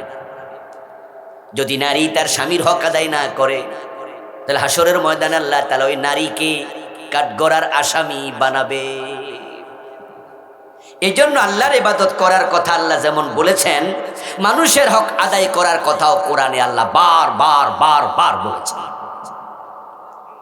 বরং আমি শুরুতেই বলেছি, আল্লাহর হকে যদি কসুরি থাকে, আল্লাহর হক আদায়ে কোনো ত্রুটি থাকে, এটা আল্লাহ ক্ষমা করার সম্ভাবনা আছে। কিন্তু মানুষের হক নষ্ট করে মরলে আল্লাহ ক্ষমা করবেন না, যদি সে মানুষটা ক্ষমা না করে। একদিনের মাহফিলে সব মানুষের হক নিয়ে বলা সম্ভব নয়, এই জন্য মাত্র দুটি বলবো। এক নাম্বার, স্ত্রীর হক। আমাদের সামনে এখন ডাইরেক্টলি সামনে যারা আছেন সবাই হলো স্বামী, আর পর্দার বাহিরে আছেন, ভিতরে আছেন, আমাদের প্যান্ডেলের বাহিরে তারা হলো নারী, স্ত্রীরা। তো ওনারা ভিতর থেকে শুনবেন স্বামীর কি হক আদায় না করলে আসামি হবে ওনারা। আর আমার সামনে থেকে আপনারা শুনবেন স্ত্রীর কি হক আদায় না করলে আপনারা হবেন আসামি। আমরা কি কেউ আখেরাতে আসামি হতে চাই? গরম লাগতেছে? এই একটু হাত ফাঁকা। মাহফিল কমিটি কে আছেন ভাই? হাত ফাঁকা অথবা টেবিল ফ্যান কিছু একটা নিয়ে আসেন। আমরা আখেরাতে আসামি হতে চাই না। জটিল ব্যাপার কি জানেন? আল্লাহর আদালতে যখন আমরা আসামি হব, তখন ওই যে বলছিলাম, আল্লাহ তাআলা বলবে, এই মিয়া নামাজ পড়ো নাই কেন, রোজা রাখো নাই কেন? আমরা বলবো, আল্লাহ আমি অপরাধী, আল্লাহ আমি অপরাধী, আমি কিছুটা নামাজে ত্রুটি করেছি, রোজায় ত্রুটি করেছি, আল্লাহ আমি স্বীকার করছি আমি অপরাধী। আল্লাহ বলবো, অপরাধী জাহান্নামে যাও। তখন পাপিষ্ঠ বলবে, আল্লাহ আমার জাহান্নামে দিয়ে আপনার লাভ কি? আমি অপরাধী, কিন্তু আমাকে আপনি জাহান্নামে দিতে পারেন, অধিকার আপনার আছে, কিন্তু আমার জাহান্নামে দিলে আপনার কোনো লাভ তো নাই। আল্লাহ আপনি আমার মাফ করে দেন। মানুষ আকুতি করবে। ঠিক এই শব্দে কোনো হাদিস আমি বলছি না, কাছাকাছি শব্দে হাদিস আমি পেয়েছি, আমার বই তো আমি লিখেছি, আখেরাত বই। নবীজি বলেন, হাসরের দিন আর জাহান্নামে দেয়ার পরেও আল্লাহ মানুষকে মাফ করবে, আর দেয়ার আগে তো বটেই। সুবহানাল্লাহ পড়েন। জাহান্নামে দেয়ার পর আল্লাহর দুই বান্দা জাহান্নামের মাঝে খুব হাই সাউন্ডে লাউডলি চিৎকার দিতে থাকবে, জোরে আওয়াজ করে চিৎকার দেবে। আল্লাহ ফেরেশতাদেরকে বলবেন, এই দুইটা জাহান্নামে এত কান্দে কেন, আওয়াজ করে করে দুইটারে ধরে আন, বাইর করে আন। নবীজি বলেন, দুইটাকে জাহান্নাম থেকে আল্লাহর সামনে আনা হবে। আনার পর আল্লাহ তাআলা জিজ্ঞাসা করবেন, জাহান্নামে কত মানুষ দিলাম, এ তোদের দুইজনের মতো এত চিৎকার কেউ দেয় না, তোরা দুইজন এত জোরে চিৎকার দেস কেন? দুইটাই জবাব দেবে, আল্লাহ আপনার দৃষ্টি আকর্ষণ করার জন্য আমরা দুইজনে জোরে জোরে চিৎকার দিছি, আমাদের কান্দা শূন্য যদি আপনি একটু রহম করেন, যা আমাদের প্রতি আপনার নজর পড়বো। নজর নজর আপনি দেখবেন যে ছোট বাচ্চারা যখন স্কুলে প্রাইমারিতে পড়ে, কিছু অন্যায় টন্যায় করলে টিচাররা কিন্তু মাঝে মাঝে একটু তার আগে দুই একটা ব্যাট ট্যাট দেয়। যেটারে এক ব্যাট দিলে ব্যাতরঙ্গি মাছের মতো লাফানো শুরু করে, টিচার কয়, দৌড় এটারে ফিডা মুসিবতে না, কিন্তু বাইরে যেতে পারতাছি না, শুধু লাফ মারে, দুই চারটা দিয়া কজা। আর যে একবারে হাত দিয়া থাকে, ও দি কটা দিল দে দিয়ে লড়ে ঠরে। জাহান্নামের দুই লোক বলবে, আল্লাহ আপনার দৃষ্টি আকর্ষণ করার জন্য যে আমরা চিৎকার শুই না, আপনি যেন একটু নজর দেন। আল্লাহকে চালাকি করস, যা জাহান্নামে যা, চালাকি করস আমার সাথে। জাহান্নামে ঢোক যখন আল্লাহ দ্বিতীয়বার আবার বলবেন, প্রথমবার তো বলছে জাহান্নামে যা, গেছে, এখন বাইর কইরা আবার কয় জাহান্নামে যাও। এ কথা বলার সাথে সাথে প্রিয় নবীজি বলেন, দুজনের একজনে এমন দৌড় মারবে, এক দৌড়ে জাহান্নামের ভিতরে ঢুকবে, ঢুকে দেখে জাহান্নামের আগুন এখন আর গরম নাই। ইব্রাহিম আলাইহিস সালামের জন্য আগুনকে আল্লাহ ঠান্ডা বানায় নাই, শুধু ঠান্ডা না, এয়ার কন্ডিশন, নরমাল ঠান্ডা না, মজার ঠান্ডা। হে জাহান্নামে ঢুকে দেখবে জাহান্নামের আগুন আর গরম না। আচ্ছা গেল, দৌড় মেরে ঢুকে গেল। আর এক মিয়া খাড়ায় রয়েছে, হেলরে চড়ে না। আল্লাহ তাআলা যে দাঁড়ায় আছে তাকে প্রশ্ন করবেন, এই কি রে যাস না কেন, তোর লগেরটা তো গেছে। আর যেটা দৌড়ে জাহান্নামে ঢুকছিল আল্লাহ এটারে আবার ডাক দেবেন, ফেরেশতা যা হেরো ডাকান। হেরে প্রশ্ন করবেন, কি রে তুই কি জাহান্নামের ভয় পাস না? কই ভাই, তো দৌড় মেরা ঢুকলি কোন শখে? কইতে দেরি, দৌড় মারতে দেরি নাই, ঘটনা কি? আর তুই যে খাড়াই রইলি, তুই কি আমারে ভয় পাস না? কই ভাই, তো গেলি না কেন? এখন দুইজনের জবাব শুনুন। নবীজি বলছেন কি চমৎকার সংলাপ। সংলাপ চলতেছে কার সাথে? তখন যে দৌড় মারছে সে বলবে, আল্লাহ দুনিয়াতে আপনার কথা শুনি নাই, না শোনার কারণে জাহান্নামে দিয়েছেন। এখন যদি আজকে কইছেন দৌড় মার, যদি না যাই তাহলে কি করেন যে হে ডরে দৌড় মারছে? আমি বারবার অবাধ্য হতে চাই না, সুবহানাল্লাহ বলেন। আমি বারবার অবাধ্য হতে চাই। আল্লাহ বলেন, তাহলে তুই কি আমারে ডরাস? কজি কজি আমার এত ভয় পায় তাকে আমি জাহান্নামে দেই না, যা তোকে জান্নাত দিয়ে দিলাম। আচ্ছা হেতে সারা পেয়ে গেছে, আরেকটা রয়েছি না। আল্লাহ এবার ওরে জিজ্ঞাসা করে, কি রে তোর কি খবর, তুই খাড়া রইলি কেন? এবার সে বলতেছে, আল্লাহ আপনি আমারে জাহান্নাম থেকে বের করছেন, এখন আমারে আরেকবার আপনি জাহান্নামে যাইতে কেন যে কইলেন, এটাই আমার বুঝে আসে না। আমি দাঁড়াইয়া দাঁড়াইয়া ভাবতেছি, কারণ আমারে দ্বিতীয়বার জাহান্নামে দিয়ে আপনার কোনো লাভ তো নাই। আপনি তো রহমান, যে আপনার মতো রহমান আমাকে আবার আজকে জাহান্নাম থেকে বাহির কইরা, ওকে ওকে জাহান্নাম থেকে বাহির কইরা আবার আমারে জাহান্নামে আপনি দিচ্ছেন। আল্লাহ আমি দাঁড়ায় দাঁড়ায় এটাই ভাবতেছিলাম, আমার রহমান খোদা আমারে জাহান্নামে দিয়া লাভটা কি? আমি আপনার রহমতের প্রত্যাশায় খাড়া রইছি। আল্লাহ বলবে, যে আমার কাছে এত রহমতের প্রত্যাশা করে আমি তারও জাহান্নাম দেই না, যা তোরেও জান্নাত দিয়ে দিলাম। নবীজি বলেন, আল্লাহ দুজনকে জান্নাত দিয়ে দেবেন। কিন্তু স্বামীর বিরুদ্ধে স্ত্রী যদি মামলা দেয়, স্ত্রীর বিরুদ্ধে স্বামী যদি মামলা দেয়, আল্লাহ আমার হক আমার স্বামী আদায় করে নাই, আমি সে হক আজকে ফেরত চাই। আবার স্বামী যদি বলে আমার বউ আমার হক আদায় করে নাই, আল্লাহ তারে আমি খাওয়াইছি, তারে আমি ওষুধপাতি কিনা চিকিৎসা দিছি, তাকে আমি কাপড় চোপড় দিছি, আমি 10 টাকা কামাইলে এখানে সে 3 টাকা 5 টাকা খাইছে, কিন্তু এই মহিলাটা আমার হক আদায় করে নাই, আজকে আমি আমার হক ফেরত চাই। অন্যের হক আল্লাহ কখনো ক্ষমা করবেন না। এবং হাসরের ময়দানে এমন এক মারাত্মক জায়গা, যেখানে একজনের হক আর একজন ছাড়তে চাইবেও না। ও দোস্ত, নৌকায় যদি কোথাও আপনি যান আর নদীতে নৌকাটা ডুবে যায়, আপনার সাথে বসা আছে একজন যে সাঁতার জানে না, আপনি সাঁতার জানেন কিন্তু সে জানে না, নৌকা ডুবার সাথে সাথে সে কিন্তু আপনারে জাপটাইয়া ধরবে, কারণ সে বাঁচতে চায়, তাই আপনারে ধরে বুঝাবে যে আমারও তুমি লইয়া উপরে ওঠো। কিন্তু আপনি তো নিজে বাঁচা দায়, তাকে কেমনে তুলবেন? সহজ না। যতই ছুটতে চান সে কিন্তু ছাড়বেও না, কারণ সেও তো বাঁচতে চায়। দুইজন একসাথে ডুবার সম্ভাবনা। দুনিয়ায় নৌকা ডুবলে বাঁচার জন্য অন্যকে যেমন জড়ায়া ধরে বাঁচতে চায়, আখেরা তো একজন আরেকজনের দোষ দিয়া গুনাহ চাপাইয়া দিয়া নিজে জাহান্নাম থেকে বাঁচতে চাইবে। এজন্য বলবে, আল্লাহ আমার স্বামীর কাছে আমি 1 লাখ টাকা মহারণা পাই, এটা আদায় করে নিয়ে দাও। আল্লাহ তাআলা তো নেই বিচারক, তখন তিনি বলবেন, হ্যাঁ স্বামী, এ মহিলাকে 1 লাখ টাকা মহারণার বিনিময়ে বিয়ে করছিলা, এখন তার টাকাটা দেও নাই, এখন দেও। বলুন তো সেখানে টাকা পয়সা আছে নাকি সাথে? আর দুনিয়ার টাকা চলবে তো, কোত্থেকে দেবেন? বলবেন যে আল্লাহ আমার কাছে তো কোনো টাকা পয়সা নাই।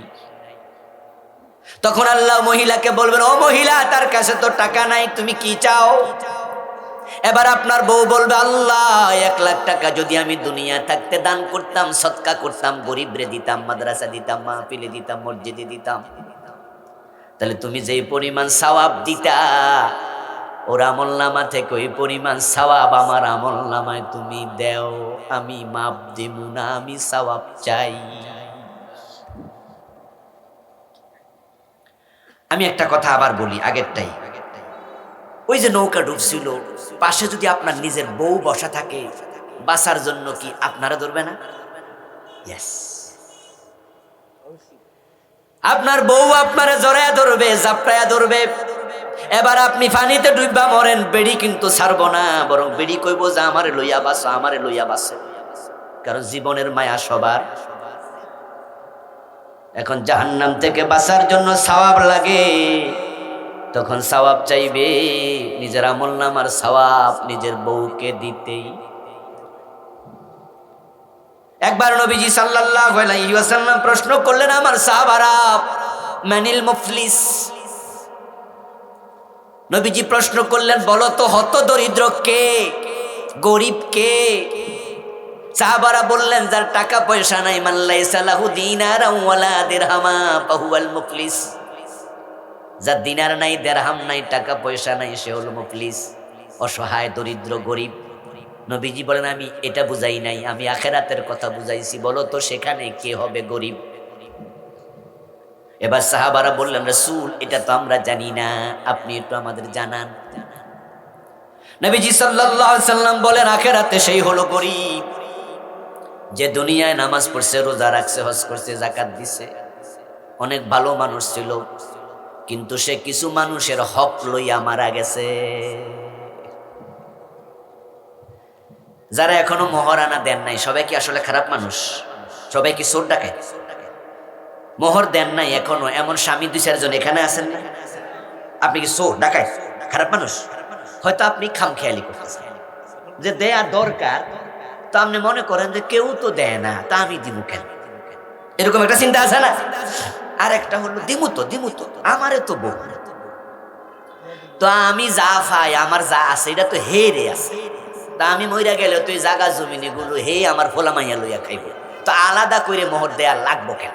এরকম কিছু হালকা কথা আছে না অনেকের? বিভিন্ন চিন্তা থেকে দেয় না।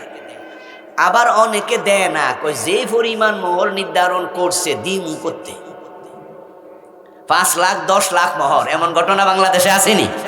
এখন তো গরিবের মাইয়া অনেকে 3 লাখের নিচে মোহর হয় না। মেয়ের বাপ মোহর চায় 10 লাখ 5 লাখ, তো ছেলের বাপে কয় এত টাকা দিব করতে, তখন মাইয়ার বাপে কয় দেওয়ান কি লাগবো নি, লেখমু, ঠিক না? তো 10 লাখ টাকার মাঝে 1 লাখ টাকা উসুল দেন, 9 লাখ টাকা বাকি। বাকি মানে কি? বাকির নাম ফাঁকি, মানে মাইয়ার বাবাও জানে আসলে 9 লাখ দিব না, মাইয়াও জানে এই 9 লাখ আমার হাজবেন্ড আমারে দিবে না, হাজবেন্ডও জানে এই টাকা দেয়া লাগে না, তো লিখছে কেন? লিখছে মামলা দেওয়ার জন্য, যদি তালাক হয়, ঠিক না? ঝগড়া কইরা দেখো, তাহলে 10-এ 10। ঘরে কোনোদিনও যাই না, বরং উল্টা আরো শুধু কই, ভাই আপনার বউ কি করে? কই না কিছু করে না। অনেক পুরুষ বলে, কি আপনার বউ কিছু করে না? বাচ্চা দেনি, কই বাচ্চার গিয়ে শুধু রাখবে। আর আপনি কি করেন? কই আরে বারে ভাই, আমি যা করি। দোস্ত, বউ কিছু করে না, না একদিন শুধু ছোট্ট মাছ কাইটা রাইন্দা দেখেন ঠেলা কারে কয়। এই যে ছোট মাছ আইনা বাজার থেকে দেন না, বেড়িরা রাইন্দা টাইন্দা সুন্দর করে দেয়, আর আপনি চেহারা খারাপ করে বলেন তো একটু মুখ ইয়ে করে যে জাল বেশি হয়েছে, লবণ বেশি হয়েছে, মজা লাগে নাই। এই ছোট্ট মাছ কাইটা কুইটা ধুইয়া তারপর রান্না করা যত্ন কত সুন্দর করে আপনার সামনে দিছে। দোস্ত, এই মহিলা বাচ্চাকে কিভাবে পালন করে দেখো, 2 হাতে পায়খানা পরিষ্কার কর তোমার বাচ্চা, 9 মাস পেটে রাখছে, একা কষ্ট করছে, তুমি তো ঘুমাইছো। তোমার বউ রাতের 1:30 বাজে বমি করার জন্য টয়লেটে গেছে, বমি বমি, পেটে বাচ্চা, খাবার হজম হয় না, 6 মাস লাগাতার বমি করে, এমন মহিলাও কাঠ হয়ে যায় সুখে। তারপর 2 বছর দুধ খাওয়াইছে, পায়খানা প্রস্রাব 2 হাতে মুছছে, হ্যাঁ? আর তুমি কি কও বউ কিছু করে না?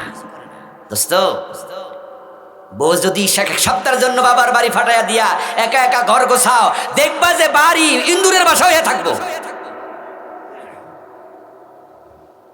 নারীদের কদর করো, তাদেরকে সম্মান করো, ইজ্জত দাও, গায়ে হাত দিবা না, ব্যবহার খারাপ করবা না। স্ত্রী তোমার জান্নাতের সঙ্গী। বউদের সাথে খারাপ ব্যবহার করা যাবে না। রাজি আছেন? যারা করেছেন আজকে মাপ চাইবেন, যাইয়া সরি বলে দেবেন। হ্যাঁ, আমরা মানুষ, মাঝে মাঝে কখনো কখনো খারাপ হতে পারে আচরণ। হওয়ার পরে কি করবেন জানেন? হওয়ার পরে বাজার থেকে আসার সময় তার পছন্দীয় জিনিস কিনে নিয়ে আসবেন। আপনারা যারা বুড়া আছেন, পান সুপারি কিনে নিয়ে যাবেন। আপনার বউ পান খায়, সুপারি খায়, কয় যেটা প্রতিদিনে তো আনি। আরে প্রতিদিন যেটা আনেন সেটা কইছি না, আজকে এক্সট্রা। এটা হলো জগরাটটা, বুঝেন নাই কথা? মানে আজকে হলো জরিমানা, জরিমানা। আজকে এক বিড়া পান আইনা দিবেন, 10টা সুপারি। বউ কইব যে আরে ঘরে না পান আছে, আপনি কইবেন জান এটা আজাদ হুজুরের পান, হুজুরি শিখাইছে জগরার পানি। দেখবেন যে কেমনে জগরা পানি হয়ে যায়। আর বউর প্রশংসা করে দেবেন। আজকে বউ খেপে গেছে, দেখবেন যে এমন কথাবার্তা কইতেছে, আজকে ওনার মেজাজই খারাপ। এখন কেমনে থামাবেন? চুপ করে থাকবেন, 1 নাম্বার। চুপ করে থাকার পর দেখেন সে থামে না, এবার একটু আস্তে করে বলে দেবেন, এই তুমি না হয় একটু সুন্দরী, সুন্দরী হলেই কি মুখের বাসা এমন করা লাগবে? দেখবেন যে কেমনে গইলা যায়। বউরে সুন্দরী কইলে সাথে সাথে দেখবেন থাইমা যাবে। আরে বাবারে, আমার স্বামী কি কইলো এইটা, এলাকার কেউ তো কয় না আমি শুনলাম। আদর করবেন, ভালোবাসবেন, তাকে হাওলাত, তাকে টাকা দেবেন, পয়সা দেবেন, তার হাতে দিয়ে দেবেন। এই দোস্ত, কবরে নেবেন নাকি সম্পদ? এগুলো কার? তারই তো। সে তো হোম মিনিস্টার, ঘর তো তার।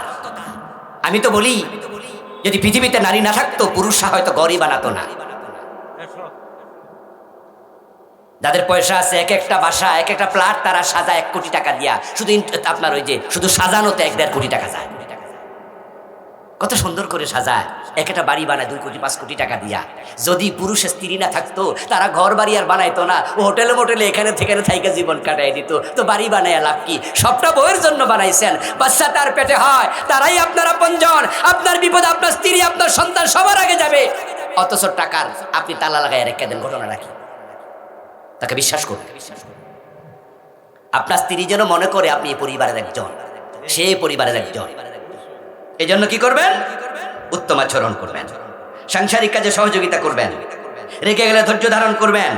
একাধিক বউ থাকলে তাদের মাঝে অবশ্যই সমতা বিধান করবেন। স্ত্রী দোষ ত্রুটি ক্ষমা সুন্দর দৃষ্টিতে দেখবেন। মাঝে মাঝে ঘুরতে বের হবেন। বলে কক্সবাজার যাবেন, টাকা আছে, পয়সা আছে, দূরে চলে যাবেন, মক্কা মদিনায় ওমরা করতে চলে যাবেন। টাকা কম আছে, কমপক্ষে নিকলি হাওড়া আছে না, সাথে করে নিকলির হাওড়ে চলে যাবেন। এরপর আপনার নরসিংদী একটা কি আছে, সুন্দর জায়গা আছে না, কি পার্ক জানি, ডিম হলিডে পার্ক। সন্তানকে নিয়ে, স্ত্রীকে নিয়ে। আচ্ছা, আমার রাসূল কি রাতের বেলা মা আয়েশার সাথে দৌড় প্রতিযোগিতা করে নাই? উনার মতো ভিআইপি পৃথিবী থেকে আছে। বলে দৌড়াইতেছে রাতের বেলা, চাঁদের আলোতে দৌড়াইতেছে, বিনোদন দিচ্ছে, আনন্দ দিচ্ছে, হাসি খুশি থাকবেন।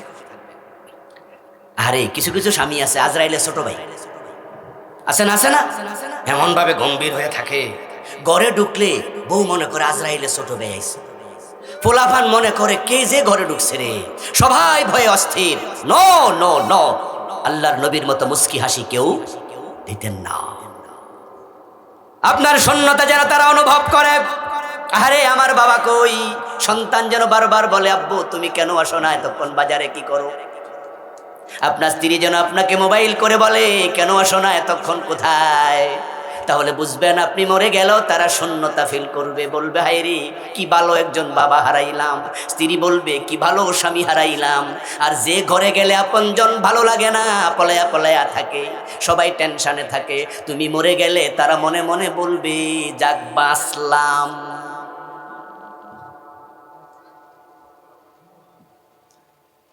স্ত্রীর দায়িত্ব স্বামীর প্রতি সর্বোচ্চ শ্রদ্ধা প্রদর্শন করা। নবীজি বলছেন, যদি আমি কাউকে সেজদা দিতে বলতাম, নারীদেরকে বলতাম স্বামীকে সেজদা করো।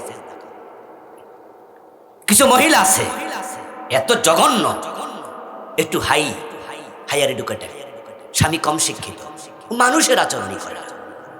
বাবা এলাকার মেম্বার, এলাকার চেয়ারম্যান, হয়তো বিয়ে হয়েছে কোনো কারণে এলাকার একটু গরিব ছেলের সাথে, ওই ছেলেরা সব সময় দৌড়ানির উপর রাখে, ভয় দেখায়, বাপের ভয়, ভাইয়ের ভয়, মামলার ভয়, হামলার ভয়। যেই নারী তার স্বামীকে সন্তুষ্ট রাখে না, এই অবস্থায় মারা গেলে সে জান্নাত পাবে না, জান্নাত পাবে না। সাবধান।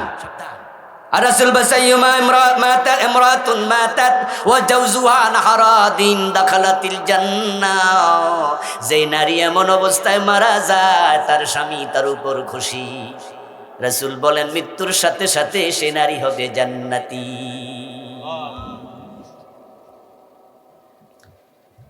পর্দায় যে মায়েরা আছেন, বোনেরা আছেন, কান খুলে শুনুন, স্বামী সন্তুষ্ট জান্নাত সহজ, স্বামী অসন্তুষ্ট জান্নাত কঠিন। এই জন্য স্বামীকে সর্বোচ্চ ছাড় দেবেন। এখানে আমার সামনে যারা আছেন, পৃথিবীতে যত মেয়ে আছে প্রত্যেকটা মেয়ের কি বাবা আছে না, ভাই আছে না? তো আমরা যারা সামনে আছি আমাদের মেয়ে আছে না, আমাদের বোন আছে না? আপনার মেয়ে যেন তার হাজবেন্ডকে সম্মান করে, এটা বাবা হিসাবে আপনিও করবেন। অনেক বাবা আছে মেয়েদেরকে শুধু লাই দেয়, ছাড় দেয়। মেয়ে ফোন করেছে, আব্বা আপনার জামাই তো আজকে আমারে বকা দিছে, আর আপনি তো বাবা, বলেন কি আমার মেয়েকে 18 বছর আমি পালছি, জীবনে একটা বকা দেই নাই, এই বেটা বকা দেয়, কি কষ্ট তুই? লাগলেন ফ্যাস। এই মেয়ে আপনার মানে জামাইকে আর সম্মান করবে না। মায়ের কাছে ফোন দিয়েছে, তোমার জামাই আমাকে আজকে একটা থাপ্পড় দিছে, 60 সেকা মামলা দে যা, নারী নির্যাতনের মামলা। হ্যাঁ, কোন স্বামী তার স্ত্রীকে থাপ্পড় দেয় কিনা আমরা বলি না, ইসলাম এটা বলে না। কিছুক্ষণ আগে বলেছি আদর করবেন, ভালোবাসবেন, এরপরও মানুষ হিসাবে কখনো যদি হয়ে যায়, আপনি কি মামলার কথা বলবেন, অসম্মানের কথা বলবেন, না সলিউশন? আপনি বলবেন মা থাম, ঠিক আছে আমি দেখছি বিষয়টা। আপনার মেয়েকে বুঝাবেন স্বামীকে শ্রদ্ধা করো, সম্মান করো। আমার প্রিয় ভাইয়েরা, ঘর এবং সন্তানের হেফাজত, স্বামীর জৈবিক চাহিদা পূরণ, এটা নারীর অন্যতম সেরা দায়িত্ব। কত মহিলা আছে স্বামীকে বিছনায়ও জায়গা দিতে চায় না, শুধুমাত্র উসিলা দিয়া এটা সেটা করে। এর পিছনে অনেক কারণ, তার মাঝে একটা হলো ফরকিয়া। স্বামী থাকতে পরপুরুষের প্রতি ঝুঁকে যায় এমন কিছু জালেমা নারী আছে না নাই? মোবাইল আসার কারণে এটা গজবে পরিণত হয়েছে। স্বামী দেখতে সুন্দর কম, হয়তো একটু কালো, যোগ্যতা কম, কিন্তু অফিসে যে চাকরি করে মেয়েটা, এখন তো মেয়েদের চাকরি বেশি, অফিস কলিগ, পাশের চেয়ারে যে অফিস করে, দেখতে হ্যান্ডসাম, শিক্ষিত, বেতন পায় 1 লাখ টাকা মাসে, 50,000 টাকা, বড় অফিসার। এখন এই বউ কিন্তু স্বামী আর ভালো লাগে না, ওই কার ভালো লাগে? কলিগকে। স্বামীকে আর দাম দেয় না, বিছনা জায়গা দিতে চায় না। সরব নবীজি বলেছেন, তুমি যদি চুলার উপরে রান্নায় ব্যস্ত থাকো আর তোমার স্বামী তোমাকে ইঙ্গিত করে ডাকে বিছনায় যেতে, রান্না বন্ধ করে স্বামীর বিছানায় যাও, রান্না অফ করে দাও, আগে স্বামীকে সন্তুষ্ট করো। আর একটি হাদিস, যদি কোনো নারীর উপর তার স্বামী অসন্তুষ্ট হয়ে পাশ ফিরে ঘুমিয়ে যায়, স্বামী এ পাশে, বউ ফিরছে ওই পাশে, নবীজি বলেন ফজর পর্যন্ত ফেরেশতারা ওই নারীর উপরে লানতের বদদোয়া দিতে থাকে।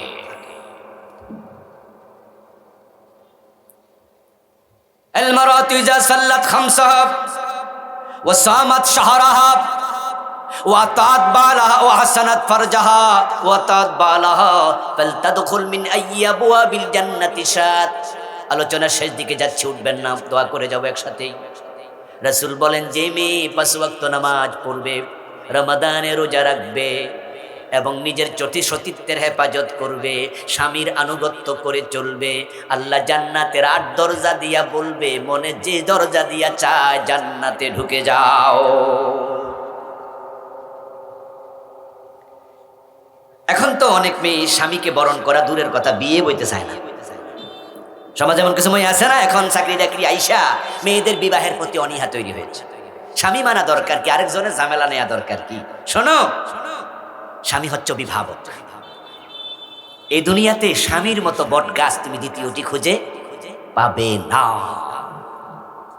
স্বামীর মতো মোহসেন কেউ নাই। বাবার বাড়িতেও যদি বিবাহিতা মেয়ে 2 দিন 5 দিন 7 দিন 10 দিন 15 দিন থাকে, দেখবেন যে মা বাবাও কিছুটা বিরক্ত। সত্য কথা বলেন, হয় না? মা বাবাও ভাবে যে কি রিয়াইয়ে বই রয়েছে, যায় না কা স্বামী করে না। কিন্তু তোমার স্বামী তোমাকে চিরদিন সাথে নিয়ে থাকে, সে কখনো তোমার উপস্থিতিতে বিরক্ত হয় না,